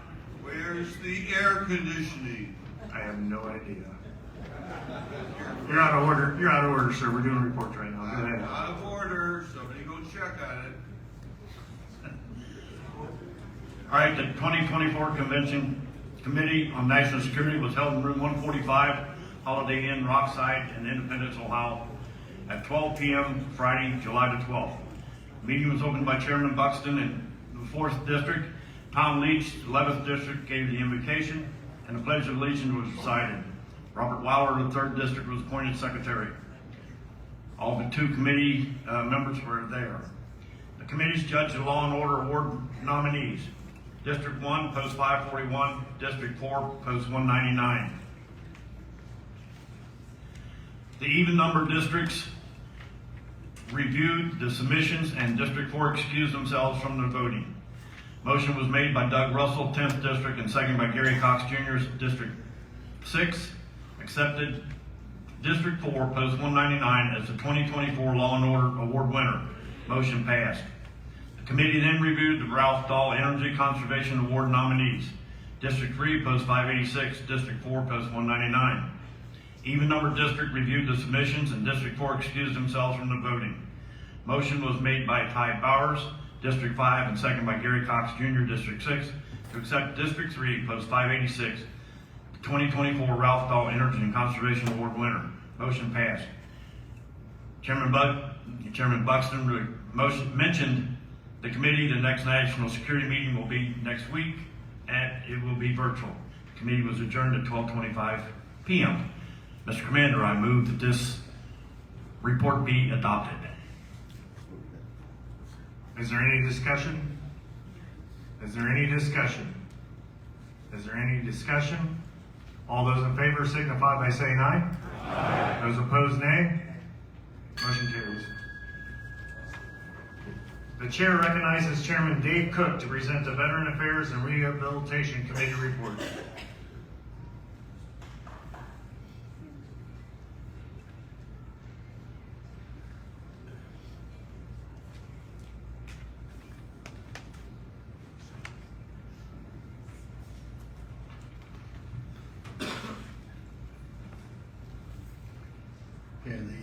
Veterans Affairs Reposition Committee met Friday, July 12th, starting at 12 noon. 10 districts were represented. We had 2 guests. Went over the minutes of our previous meeting and motion made by Darrell Bishop of the 5th, seconded Jerry Perry the 4th to accept, motion passed. Committee reviewed Resolution 24-03, American Legion Department of Ohio Video Gaming Resolution. 4 districts gave a report on activities within their districts. Commander Rue and department officers addressed the VNR committee. Bishop of the 5th gave a brief overview of the Gifts for Yanks program, which is a subcommittee of our committee. They had a good year, had approximately $240,000 worth of donations. And 21 Post gave out different grants. Bishop thanked all the districts for their support with their chairmen in getting the donations in, and asked that when you make a donation to Gifts for Yanks, make it out to American Legion, part of Ohio, Department of Ohio, and put Gifts for Yanks on the memo line. Bishop of the 5th gave the closing prayer. The committee adjourned at 12:28 p.m.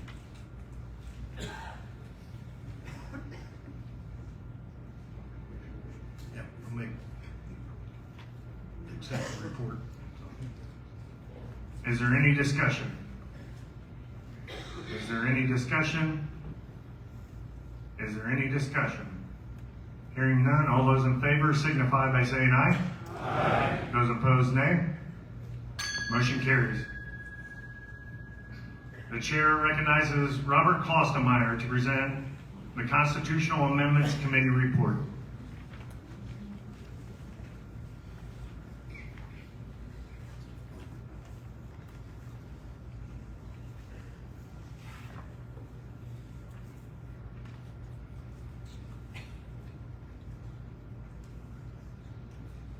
Okay, the Constitutional Amendments Committee met in the Bedford Room on Friday, July 12th at 12 p.m. The 2024 Convention Constitution and Bylaws and Amendments was held the meeting was opened by Chairman Klostermeyer of the 1st District. Brad Beatty of the 12th District gave the invocation, and Chris Emmons led the Pledge of Allegiance. Chris Emmons was appointed as the secretary. We had 10 out of the 14 districts represented. 2 districts were vacant because they didn't have anybody. And we also had 4 guests.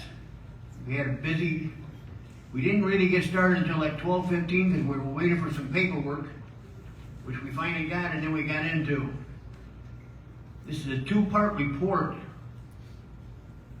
because after we were done, we turned it into the office. The office had to rewrite it, because it was not in good shape. We didn't get anything from before. So the meeting was called to order at 12:15. Roll call was taken by the department officers, was conducted. The committee reviewed Resolution 2401, District 5, Arden Cron. Moved to reject the resolution and refer it to the DEC for proper formatting. District 4, Jerry Wilson, seconded the discussion was had, and the motion was approved. We also reviewed 2403, which was the gaming, and we figured out that it was not ours to go over. So the commander came in for a visit, the department officers, and they went ahead and took that and gave it to the other committee. The committee was adjourned at 12:28 p.m.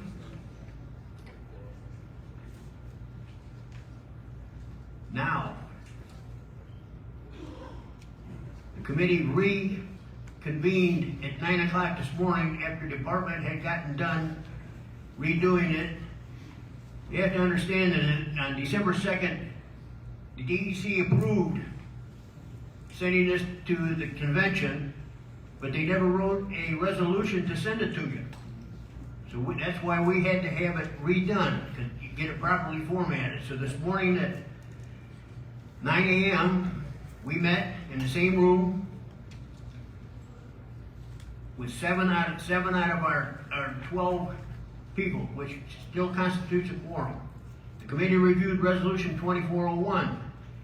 Jerry Wilson, District 4, motion to accept the amended resolution and seconded by Arden Cron. District 5 discussion was had. The motion was carried. And I'd like to read the resolving clause. Bob, if you could, please. We cannot read that. If you just read the title of the resolution at this time. The title? Title of the resolution it came out of the Finance Committee. Came out of the DEC. Yeah, it came out of the DEC actually. And it's got to do with raising our dues, the $5 increase in the dues. And you don't want to hear the resolving clauses? No, we cannot at this time. If you, just a minute, if you would make a motion to approve the reading of your reports without that in it, we can move on. Okay, I'd like to make a motion to accept the Constitution and Bylaws Committee's report. Is there any discussion? Cron, 733, 5th District. I'd like to make a correction to the report. Yes. We rejected 2403 because it is covered under Article 3, Section 10 of the bylaws. Right. Yes. It wasn't needed. Yes. And it was approved through the VA&R when it went to them. But the VA&R approved it, but only the Constitutional and Bylaws Committee has the authority to approve it. As a bylaws change. It's not a formal resolution, it's a bylaws change. 2403, the video gaming is not a constitutional change. It is a bylaws change. Yes, it's in the bylaws. It changes the bylaws by adding a section 12. I thought, what did the committee say? That they rejected it, the other one accepted it. They rejected it as bylaws.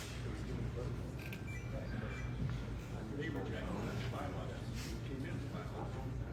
They said it's not. And they gave it to the other committee.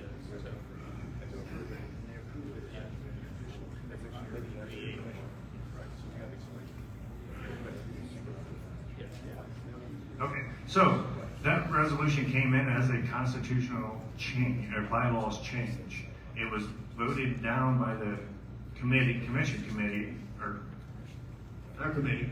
Yes, because it's not a constitutional change. It was sent to VA&R to be done as a commission change under the VA&R. The commission cannot change the bylaws. Where in the bylaws is that a bylaws? Read the resolution. The resolution is to amend the Read the bylaws. resolution, Bob. You have it. I don't have that one, no, because you took it from me.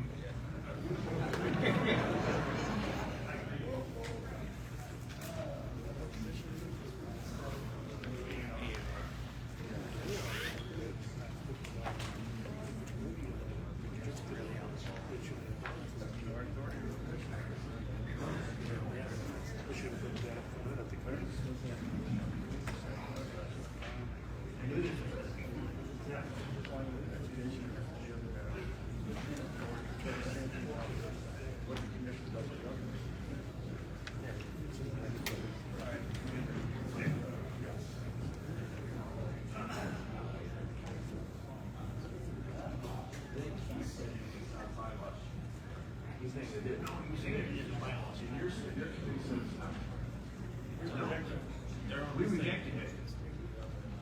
You're both on the same committee saying different things? Yeah. No, not really. No, we did reject it in our committee, but then we turned it over to VA&R. But section 10 covers this. You don't, if they want to add a section 12, and you don't need to. Section 10, article 2, article 3, already covers that. So you don't need to add another section to it. Section 12. Under the resolution. It just says the Veterans Affairs and Rehabilitation Commission. It says what it does, and that its authority comes from the DEC. So if they want to add a committee underneath the commission, the DEC has to handle that. It's not a bylaws change, right? That's what you're saying? It's not it should not be a bylaws change. It's not. That's why they what the rejected it. resolution reads. But Resolution reads to amend the department bylaws, Article 3, and include Section 12. I agree. That went to the resolutions committee. And we rejected it. You rejected it. Yes, you rejected it, and it was sent to the VANR. The VANR accepted it as a committee. That's right, as a committee. They cannot change It's not bylaws. It's not a constitutional change. It's not a bylaws change. No. Yes, we said that 4 times. It's not a bylaws change. It's just the committee accepted this. Now, the DEC will have to address, do they want them to keep that committee? Right. That's up to the DEC. Thank you. Now, Commander, if you want me to read the resolving clause on this, because this has to do with our increase in dues. No. We'll get to that in a minute. Okay. Is there any discussion on that report? Which one? The minutes, the report. Yeah, you mean on both of the things Yes. we discussed? Yes. Yes, I want to make everybody realize that we are at this point in time, if we approve this committee's report, we are increasing our dues by $5. Jerry, no, you're not. That's pulled out and not even in this vote. It's set aside. It will be discussed after we do the vote to accept the minutes. It is pulled out and set aside. It is not in there. Let me know when we're going to discuss that. Right after we do a vote. Is there any discussion? Is there any discussion? Is there any discussion? Hearing none. All those in favor of accepting the reports signify by saying aye. Aye. Those opposed, nay. Motion carries. All right. Now, at this time, we have to, since this resolution was sent back and rewritten and taken to DEC last night, it didn't have the 10 days it needed to come before this convention without a 2/3 vote of the convention to even hear it. So at this time, I would entertain a motion to accept the reading of the resolution. Okay, did you announce it's a 2/3 vote? Yes.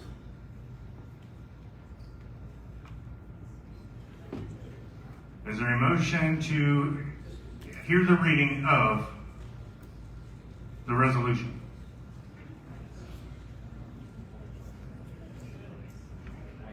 Commander Tom Rowe, William R. Schnuck, Memorial Post 614, so moves. Thank you. Holly Lewis, Post 557, seconds. Thank you. Having a proper motion and a second, is there any discussion? Is there any discussion? You're just discussing whether. Is this what it comes up that we're talking about now, increasing the dues? No, we're discussing whether we want to hear it or not.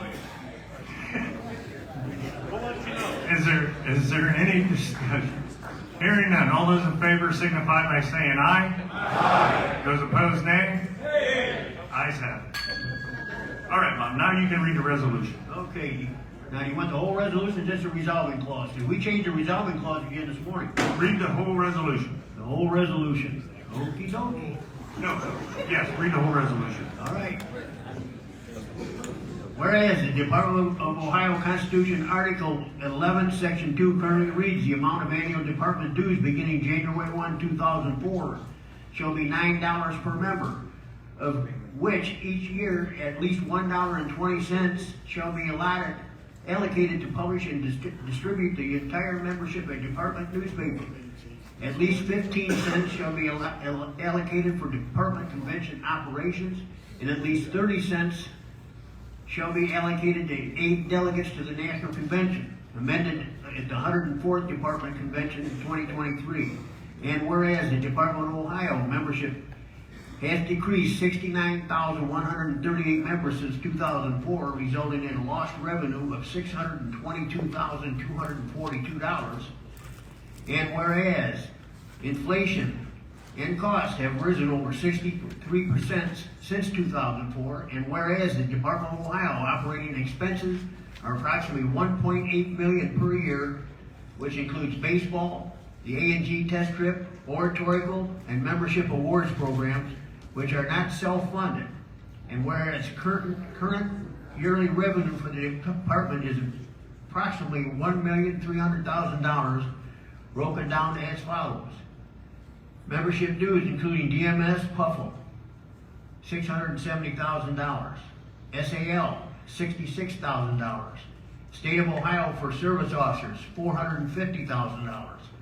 Legionnaire Insurance Trust, $74,000. USAA, $31,000. Emblem sales, $9,000. Whereas the Department of Ohio has investments of $6,557,235 as of October 1, 2023, broken down as follows. Restricted funds, $3,814,946. Buckeye Boy State Money Market, $56,463. Buckeye Boy State Fund, $427,274. Scholarships, $1,109,208. Special Olympics, $146,670. Gifts for the Yanks, $520,133.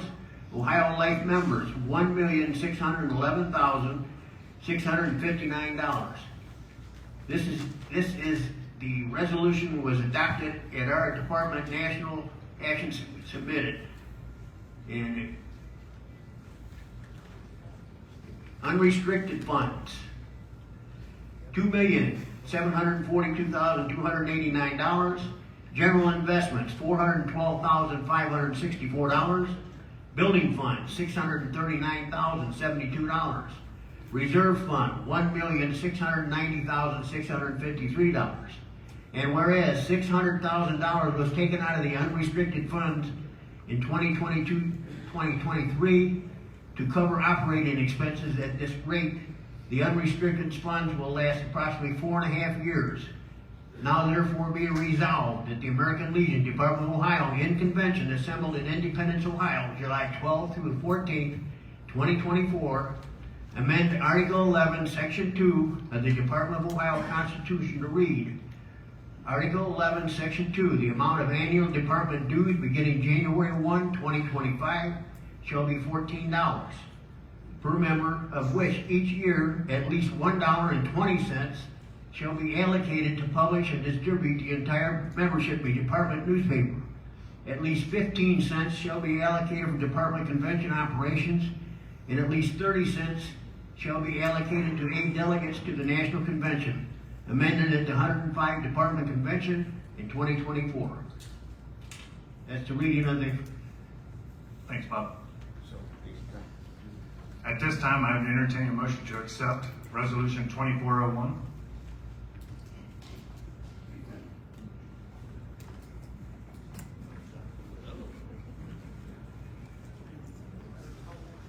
Mayor, if I may, I would like to put a motion on the floor to accept 2401 for the purpose of having discussion. Commander Tom Rowe, William R. Snook, Memorial Post 614 seconds. We have a proper motion and a second. Is there any discussion on Resolution 2401?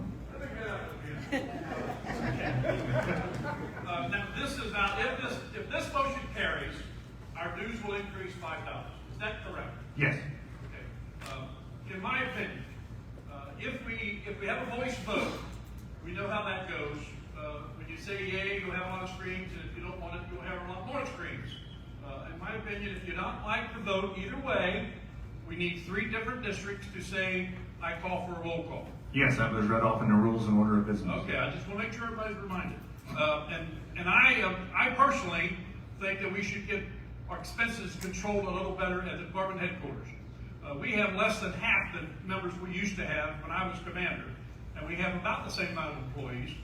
And I don't understand how we can keep going down in membership and keep going up in expenses. And I think we need to look at that very hard. Thank you, sir. Thank you. Gary?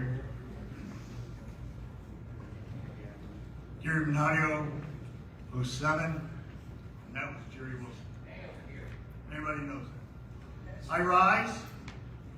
I rise against this resolution as a blue cap with no resemblance of dishonor to you, Commander, as your parliamentarian.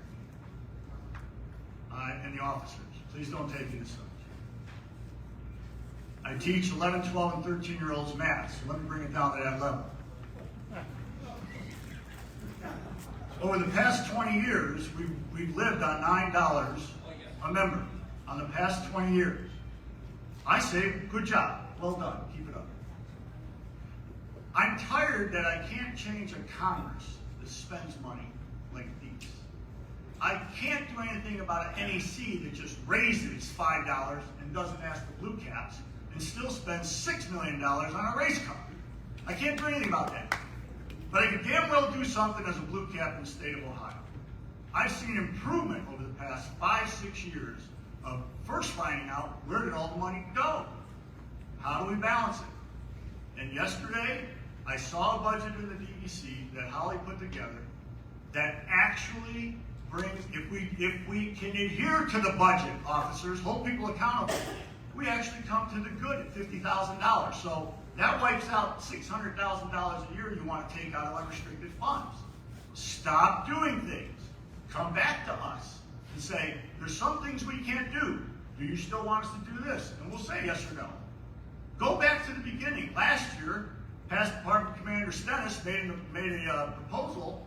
The DEC actually approved it to create an ad hoc committee of experts outside of the PEDC. People that do business, that know how to take you down to zero and build you back up and say, okay, here's what your organization looks like. You need more money. It was put down.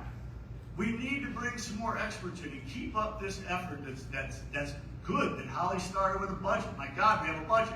I haven't seen a budget out of Congress or the National. Since October, in that, I think it said $6.6 million was in the investments. Yesterday it was reported we have $7.2 million. Good job. Keep up the good work. Keep getting those investments for us. The idea that department thinks $5 more is just a coffee, I take offense to that. The idea that you need $5 more because you're losing people, and you're not realizing that $10 more on a $35 dues is a 32% increase. And someone looks at that and says, what do I get for that? Well, you're not going to see any change in the post except more fundraisers. You're not going to see anything more out of the department that's going to help you wake up each morning and say, oh, I hope the department does something today. It's not going to help you with national. So, Commander, Gary, your 3 minutes is up on the microphone. I moved. No, Gary, you are done on the microphone. 3 minutes is up. You read the rules and order of business? I asked for unanimous consent for 2 more minutes. No. I can ask for unanimous consent of 2 more minutes. Did we get unanimous consent for Gary to speak for 2 more minutes? Yes. Any opposed? No. It was not unanimous. Is there any further discussion? Bob, you get a chance to rebuttal. I'd have to see all the figures that he's looking at about a balanced budget before I can even comment on that. But Melissa? Commander, my name is Melissa Fowl from Post 586. This change that is being put in place is the 1st of January. We're having problems as it is getting Constitution and bylaws from the Post changed. If this happens that quickly, you're not going to have Post being able to get that done in time and put in place because it has to be approved, correct? And then you are going to have your membership saying, well, we don't have to pay that. It's in our Constitution and bylaws that it's such and such. There needs to be a little bit more time to get this put into place if it's approved. It was used in 2003 that way to take effect in 2004. But it needs to be in the Post-Constitution and bylaws. Just a minute, Melissa. We're going to interrupt your time. Point of order. Point of order. In all constitutions, it says at the end.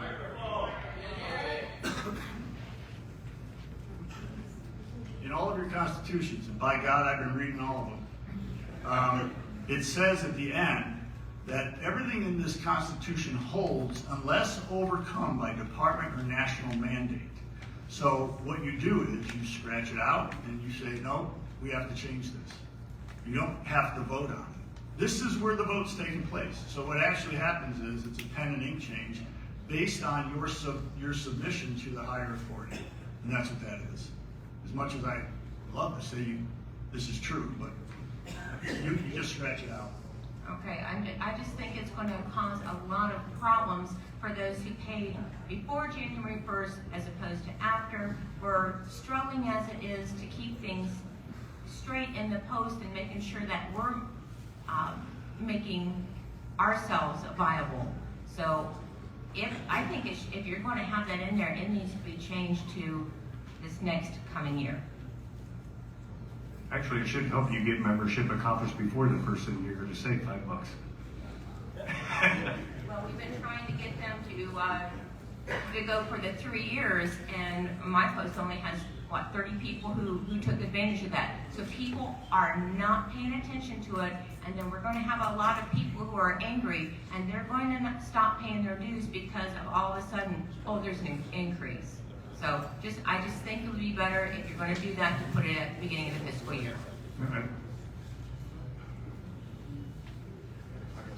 Mark Litch from Post 339 votes no on this issue.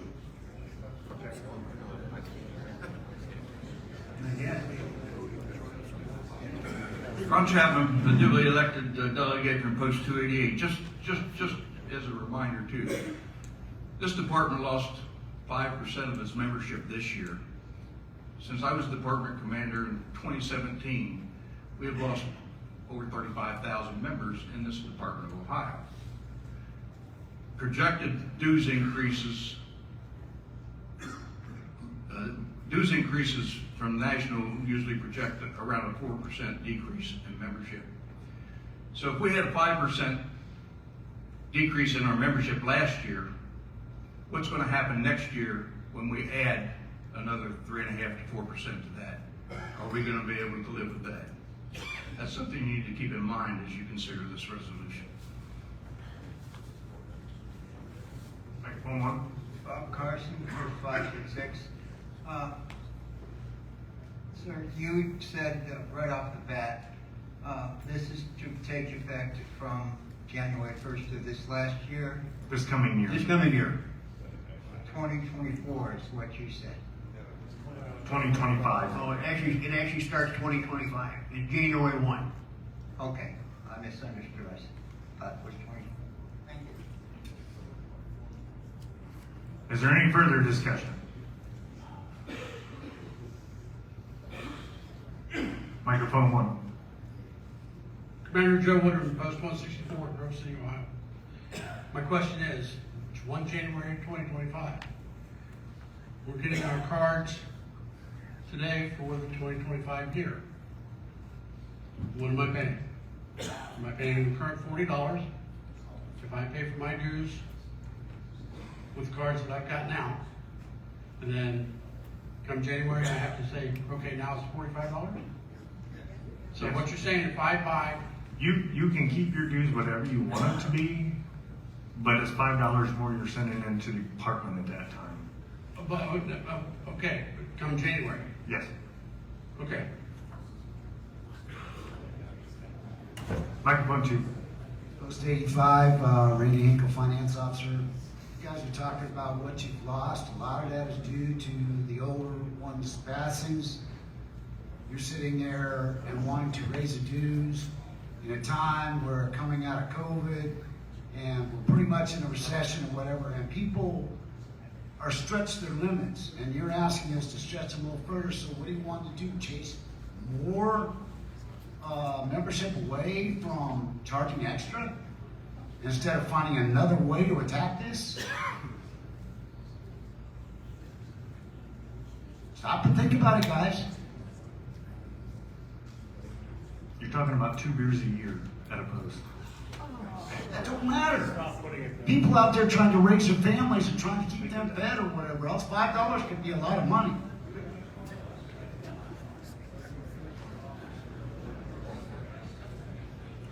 That's all I got to say. Melissa Cunningham, Post 103.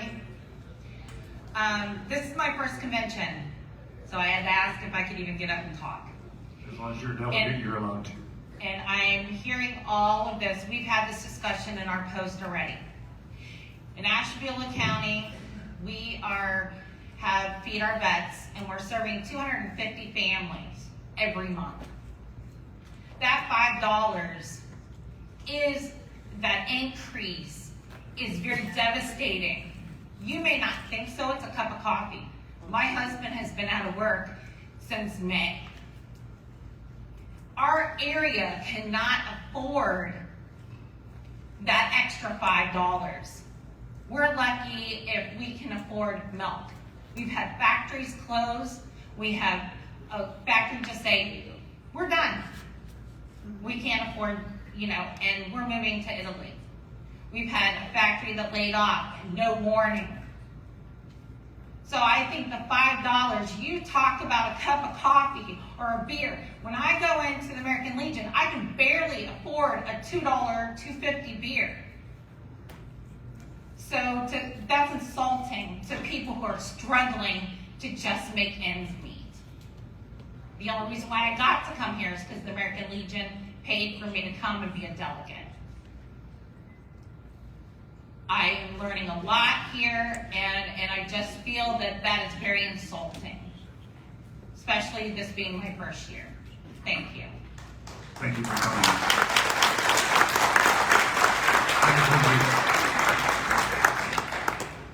Mayor William Little, 0764 Hanover.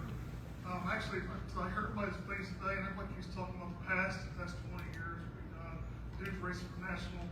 What nobody's considering is every time we look around here, we're looking to get members, we're looking for new, younger members. And for that to happen, we need new programs. We need all kinds of stuff to do that. Sport can be the one program, national commander. We're doing all that stuff here. I know personally I've come to the Department of Multiple Times for assistance with veterans in need. That can't get us at the county level. Is that $5 a year going to go to help support our programs, our new programs we're going towards, we're putting in for these younger veterans that you guys want, membership that we need? Is that going to help that? If so, then I'm with it. If it don't help that, this goes back into the pocket. We're going to pull from this bank, I can do it. So that's my question to you, Commander. Is this $5 going to help the new, younger generation in the programs? I would sure hope so. We got to get them in. Hopefully we can support them in advance. That's not an answer. Go ahead, Russ. Bolin 587 out of Toledo, Ohio. I heard Gary say that he was opposed to this. Yes. And I also heard him say that Holly Lewis put a budget together. I've been up and down on this dues increase. And I'm hearing that we may not need it. Where's the transparency on what it actually costs? It sounds to me like it's a misunderstood. And if Holly's included the dues increase from the Nationals in her budget, that shows that we're going to be 50,000 to the good next year. The dues increase for national has zero effect on us as a department budget. We still have to send money to them from the department. Yes, but it's paid Okay, into that's the a cost department. to the department. That's an expense for the It's department. a pass-through. We get it and we give it. Well, that's all I have to say. If we feel that we can make it next year with the money that we have today, then I'm not sure we actually need this dues increase. Like I said, I've been up and down. We've had a balanced budget the last 3 years and still pulled over $800,000 out of investments. District, Brad Beatty, Post 64. Commander, I call for a vote. If he calls for a vote, you gotta have a 2/3 approval, like he's curtailing the bid. Do we have 2/3 approval? All those in favor of approving that, we need 2/3 vote to approve curtailing discussion. Does he need a second? No. He needs a second, yeah. Does he? Yes, he needs a second. My bad. Is there a second?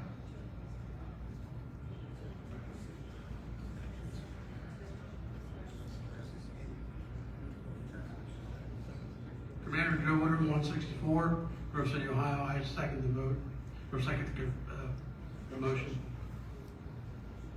So we have a motion on the floor and a proper second to curtail any more discussion on the resolution. All those in favor signify by saying aye. Aye. Those opposed, nay. Nay. Motion carries. Discussion is closed.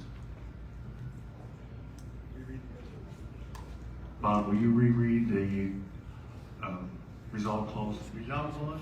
Sure.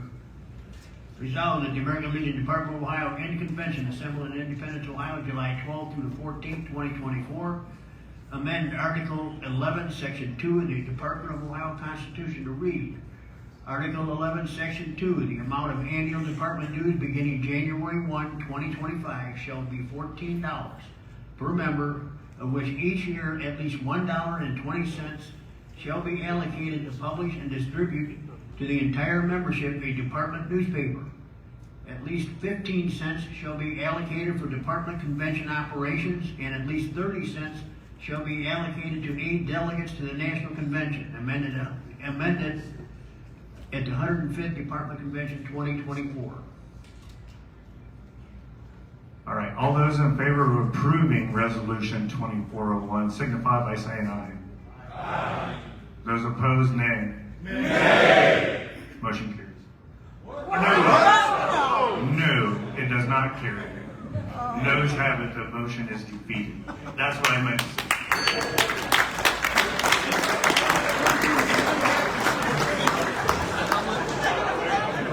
Thank you, Commander. Thank you. The chair recognizes Chairman Tom Rowe to present the Americanism Committee report.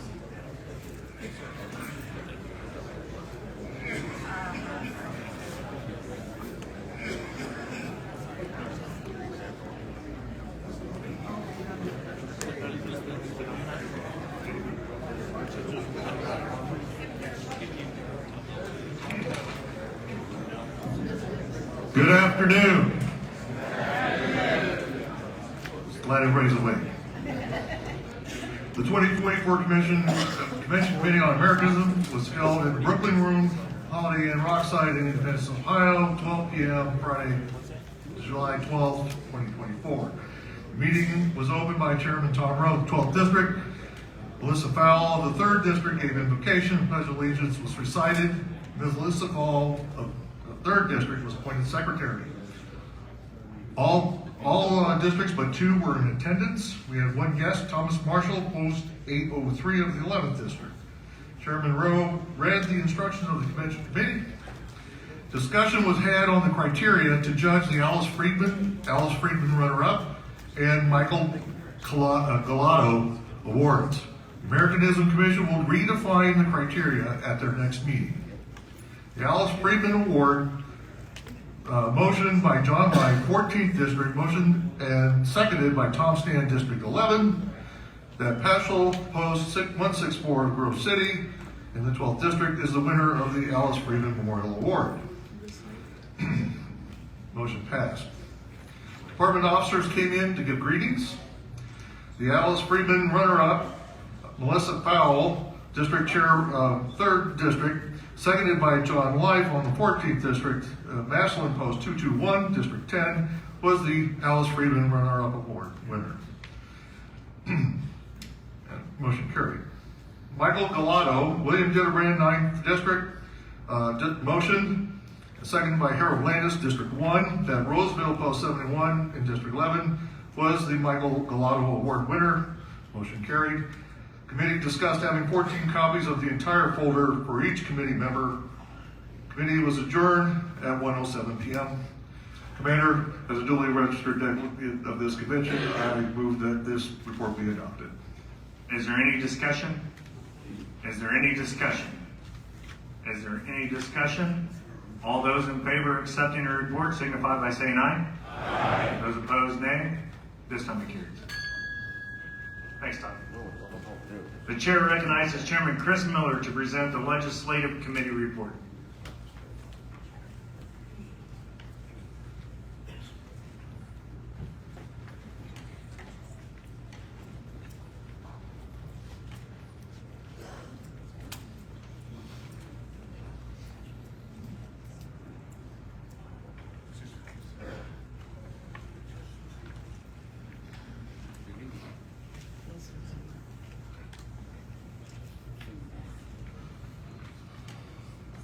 The legislation committee was held in Lakeside Hotel on July 12, 2024, in Valley View Room. Meeting started at 12 p.m. The meeting was opened by myself, Chris Miller, and gave the invocation. Pledge of Allegiance was recited. Dean Boyers of the 1st District was appointed secretary.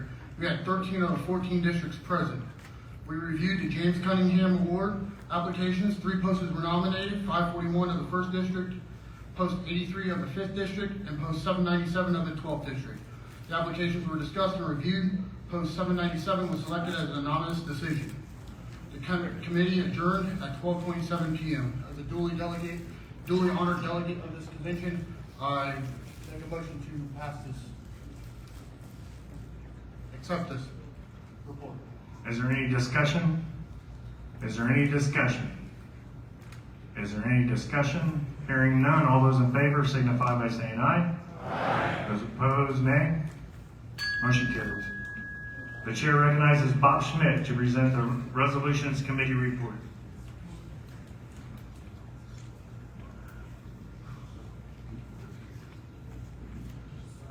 Good afternoon, everyone.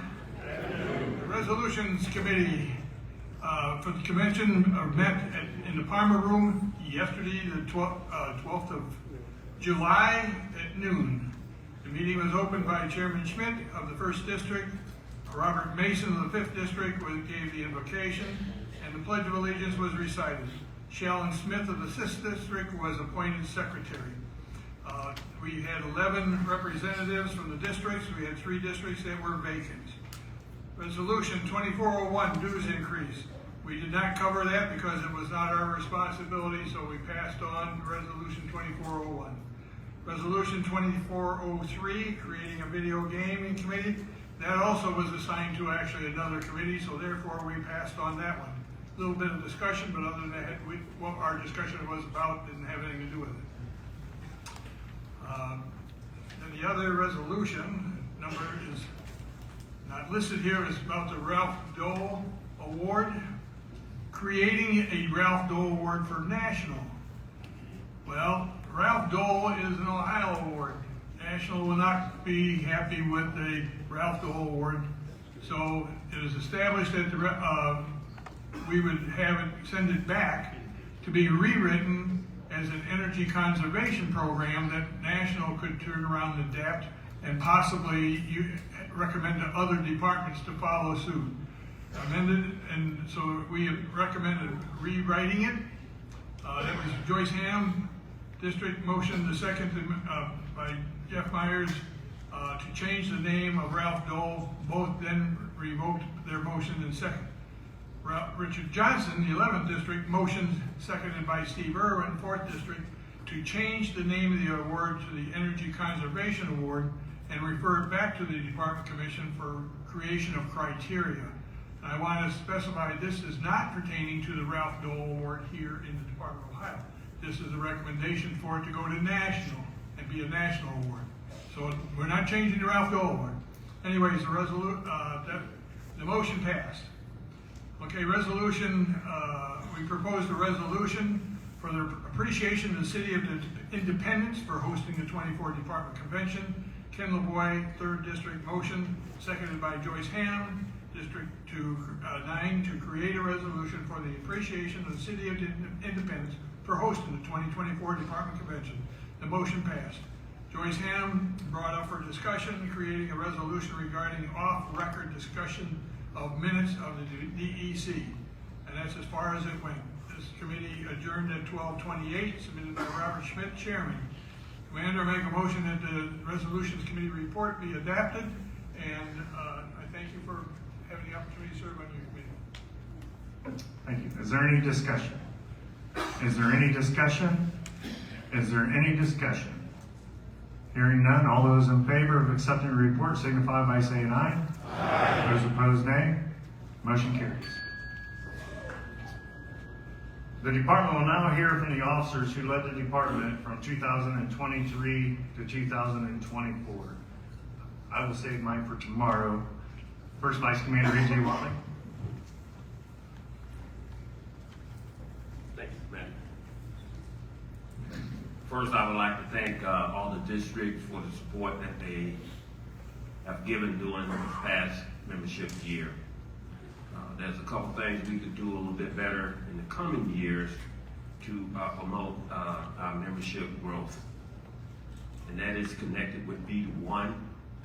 If we take and do buddy check every other month, now you are connecting to veterans who aren't able to attend any meetings or attend to your post. And I think when we get down to the March, April time frame, when we hit the brick wall, maybe that brick wall will fall down. And as I said before, I really thank you for the efforts that you put forth, and I'm looking to serving you tomorrow and tomorrow and tomorrow. Thank you.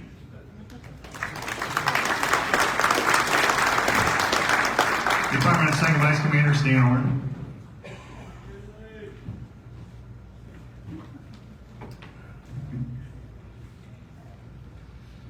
Thank you for all your support that you've given me throughout the year and all the activities we were able to put on and still are trying to put on. And now that probably tomorrow I'll be moving on to membership, we need all the help we can get, and I need you to do those buddy checks. I need you to do all these things. I thank you.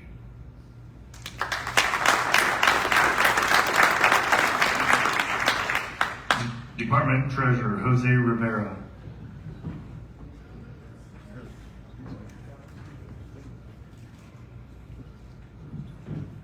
Commander, it was my honor to serve under you as the treasurer. I thank you for having faith in me to do the job. It was my honor serving you guys as well. So we just got to continue going forward and make it work. Thank you.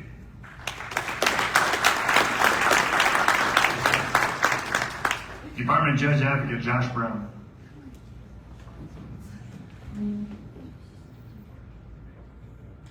Not just anything for the year.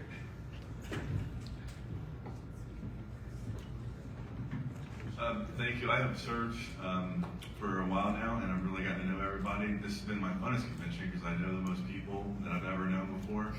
And I love my post. Tom Rowe is our post commander. He's doing a fantastic job. So thank you, and don't forget to come up and say hi to me when you see me. Thanks.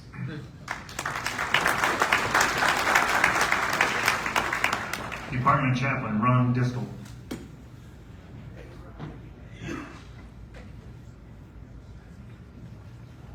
Well, I want to thank you all for putting up with me this year. I hope I didn't bore you too awful bad.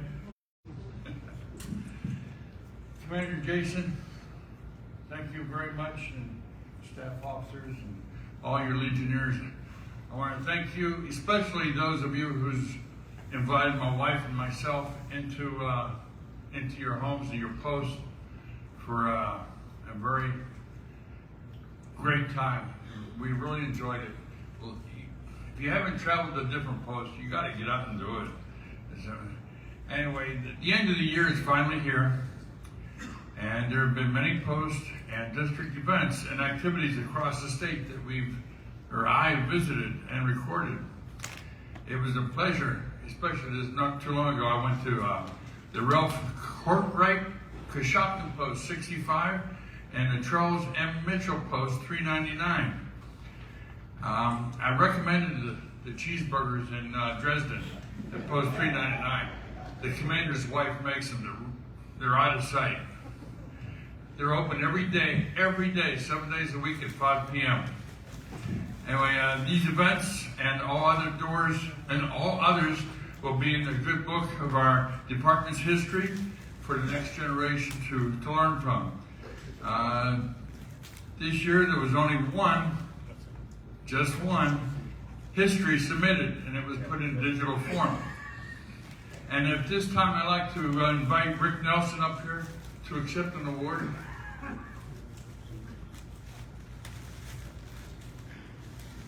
Is Rick Nelson here? No, but his commander is.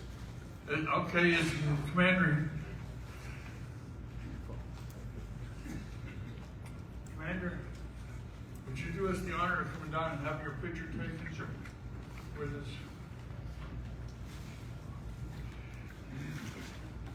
This this history book that he put out, it will be certified to the department adjutant and to represent Ohio, along with the department history book, and then turned in no later than August 1st to the department.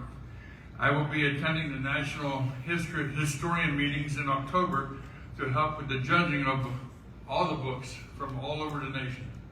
Anyway.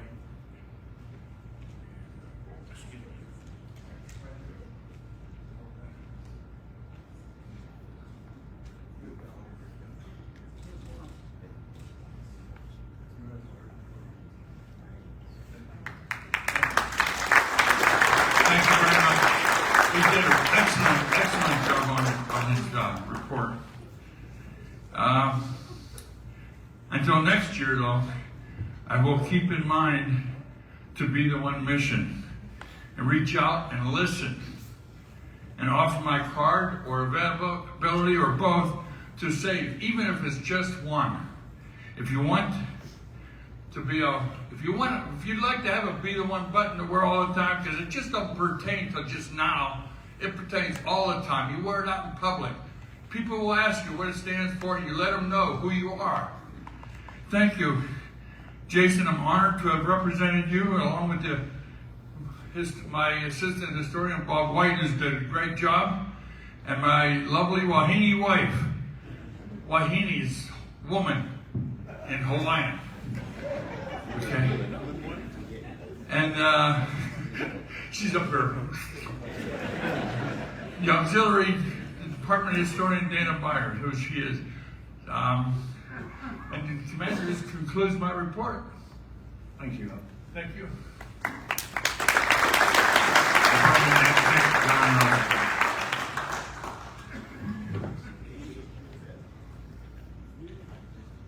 What a year. We've traveled all over from Youngstown to Toledo to the 4th District, the 11th District. Wow. A lot of posts, a lot of great individuals.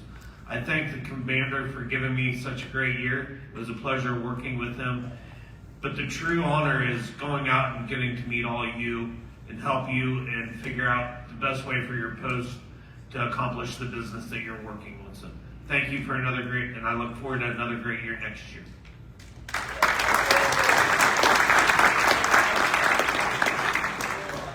NEC, Steve Masley.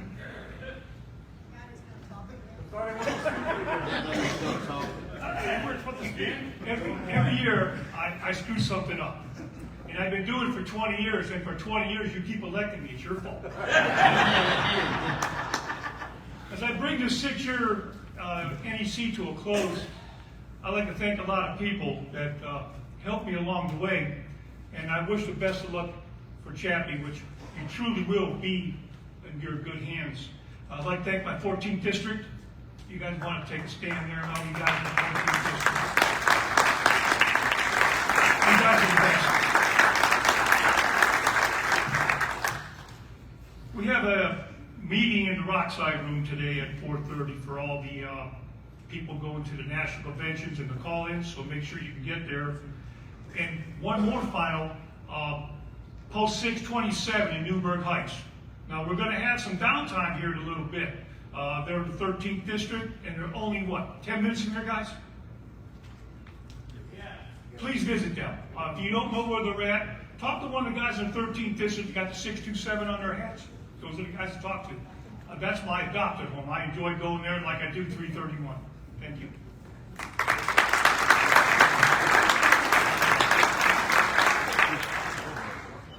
Honor NEC, Ron Chapman.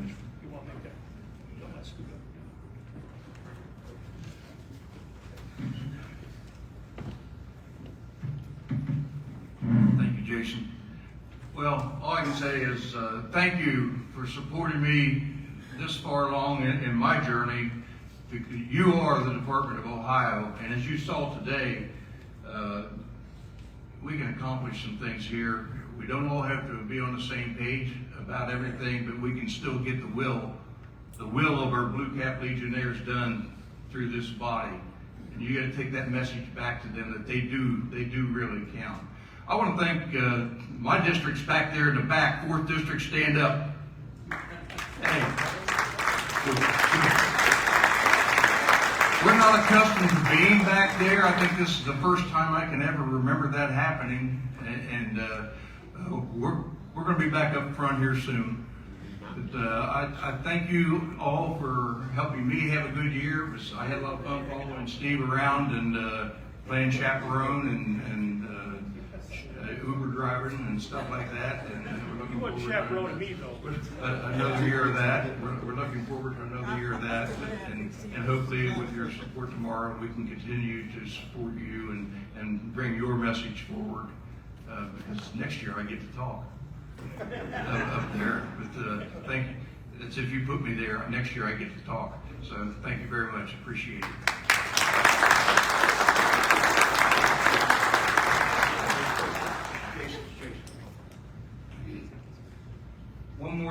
One more thing from the School of Massawick speech.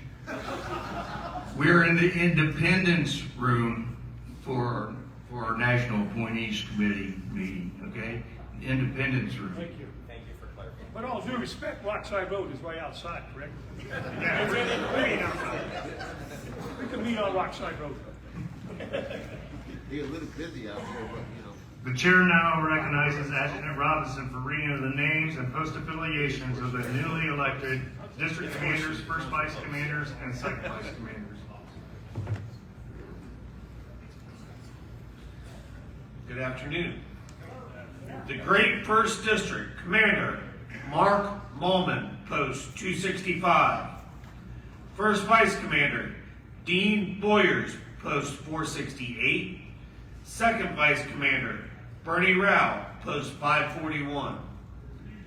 The second to none district Commander James Fast, post 330. First Vice Commander Tim Shaw, post 652. Second Vice Commander Mike Holman, post 241. The Thundering Third District Commander Chris Emmons, post 707. First Vice Commander Brian Fowl, post 586. Second Vice Commander Michael White, post 707. Way in the back, I see him, the fabulous 4th District Commander Robert Wilson, post 681. First Vice Commander Champ Brown, post 615.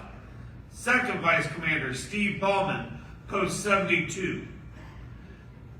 The Fighting 5th District Commander Robert Mason, post 344. First Vice Commander Melissa Rogers, post 12.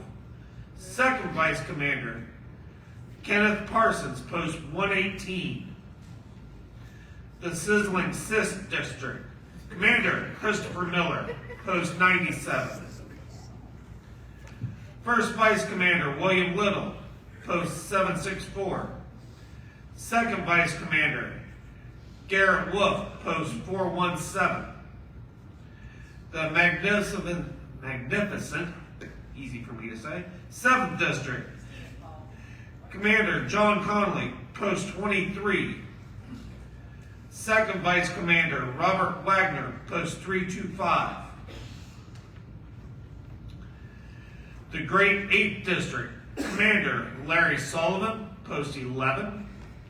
First Vice Commander Mike Lincoln, post 283. Second Vice Commander Scott Kahn, post 78. The dynamic 9th District Commander Jacqueline Whetstone, post 106. They don't call her Jackie, you get yelled at for that. First Vice Commander Samuel Swagger, post 301. Second Vice Commander Antonio Crespo Jr., post 301. The Great 10th District Commander Howard Marato, post 221. First Vice Commander Thomas Barnett, post 428. Second Vice Commander Debbie Biggins, post 357. The Elite 11th District. I know a few of those guys. Commander Tom Stan, post 389. First Vice Commander, David Taylor, post 768. Second Vice Commander, Edward Grimes, post 29. The leading 12th District, Commander Mike Higgins, post 98. First Vice Commander, Suzette Heller, post 1. Second Vice is vacant. We'll find you one. The tenacious 13th District, Commander Richard Wright, post 196. First Vice Commander, James Lockyer, post 91. Second Vice Commander, Kevin Conlon, post 738. The phenomenal 14th District, Commander Roger Wyatt, post 496. First Vice Commander, John Light, post 449. Second Vice Commander, Jacob Marks, post 449. Commander, this report requires ratification by the body. I will now entertain a motion to ratify the newly elected district officers.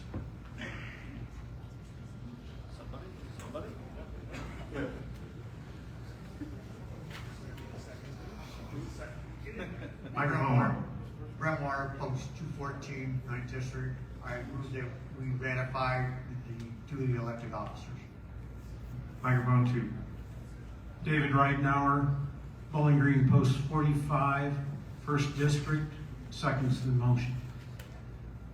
We have a proper motion and a second. Is there any discussion? Is there any discussion? Is there any discussion? Hearing none. All those in favor signify by saying aye. Aye. Those opposed, nay. Motion carries. Tomorrow, we normally have a Catholic and a Protestant religious service. There will be a Protestant service in the Brooklyn Room at 8 a.m. However, the local diocese of St. Michael's could not spare a priest. A search for a local retired priest was also done. It was not to be.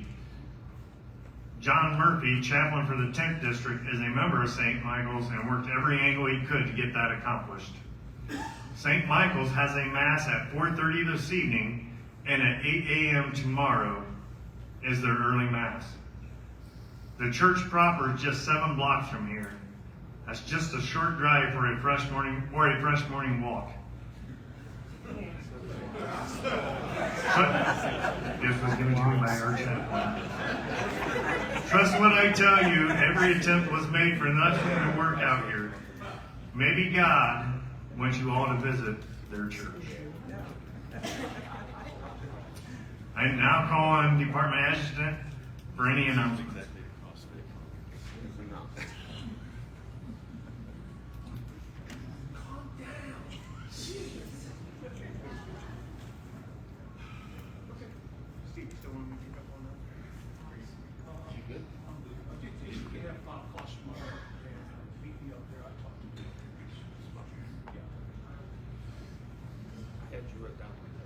Bob Klossenmeyer, after this session is done, if you could come up here and please meet with Mr. Mazowick, you would appreciate it. I know you're tired all seeing me, but we'll make it through. It's short and sweet. National Convention is going to be in 2028, Columbus, Ohio. So be on the lookout for all the information for that. Membership workshop. If you have not attended before, please contact me. It's July 26th and 27th in Indianapolis. I will be getting your information out to you on Monday. I just received it late last night with your hotel confirmation. National Housing Forum should be submitted by now. If you're looking for Ohio party tickets, please check with me. We are working on the numbers to make sure we have enough room for everybody. National Convention, August 29th, 23rd through the 29th, 2024 is in New Orleans. If you're planning on going, I look forward to seeing you there. Standing Commission meetings are July 20th, 2024, and mostly virtual. Some committees have moved their dates. We are trying to go virtual. We are trying to save money. That's the easiest way to do it. So work with us. We're trying to adapt and overcome this situation. Before I get to the next section, I would like to take a big round of applause and a huge thank you to our department staff that knock this out of the park every year.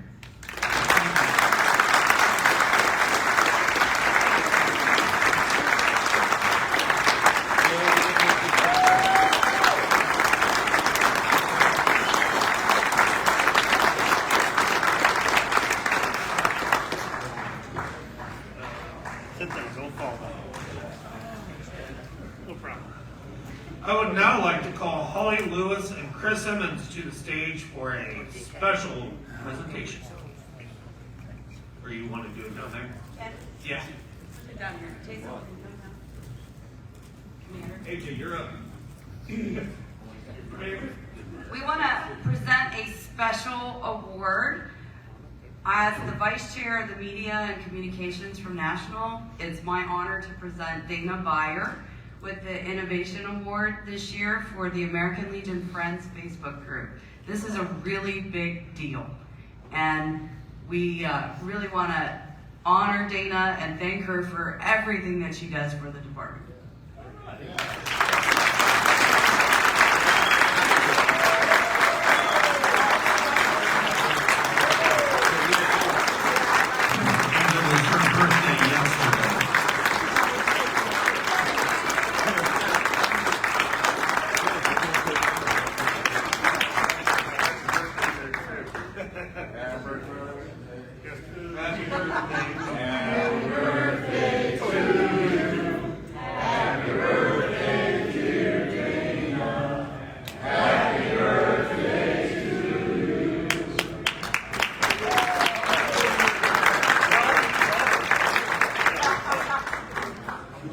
Thank you very much.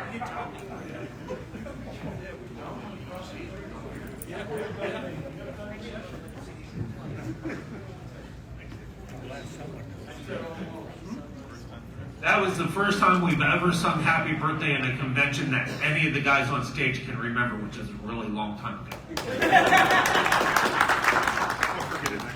I have one caveat to all those who are going to national convention. I've mentioned to DEC many a times. Any of you here going who are flying down, when you come out of the airport, look to the left. There will be a white tent down in the end. You want to go to that white tent because you will be hopping in a taxi, which the city has put at $35 is the max they can charge. If you go and grab an Uber, you'll pay anywhere from $48 to $50. So keep in mind, if you're going down, please look, when you walk out, look down to the left, look for that white tent and walk down there.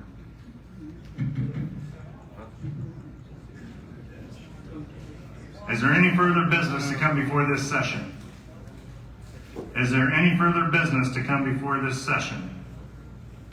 Is there any further business to come before this session? Hearing none, the chair recognizes Department Assistant Chaplain James Fast for the benediction. Please uncover it.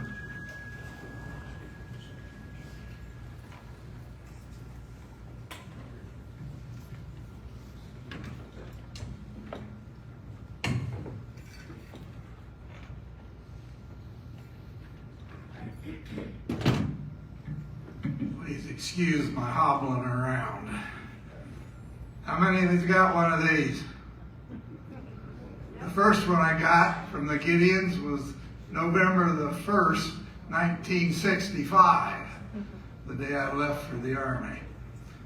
So today we're going to take the latest version and we're going to read the doxology in the book of Jude. All right? Now to him who is able to keep you from stumbling and to present you blameless before the presence of his glory and with great joy. To the only God, our Savior, through Jesus Christ our Lord, be glory and majesty, dominion and authority before all time and now and forevermore. Amen. Amen. Thank you. Church in the morning, 8 o'clock. Covered? Session will recess until 9 a.m. tomorrow, Sunday, July 14th. Our colors will remain in place. Please join us in rendering a salute. 1, 2. I now declare this session of the 105th Annual Department Convention recessed.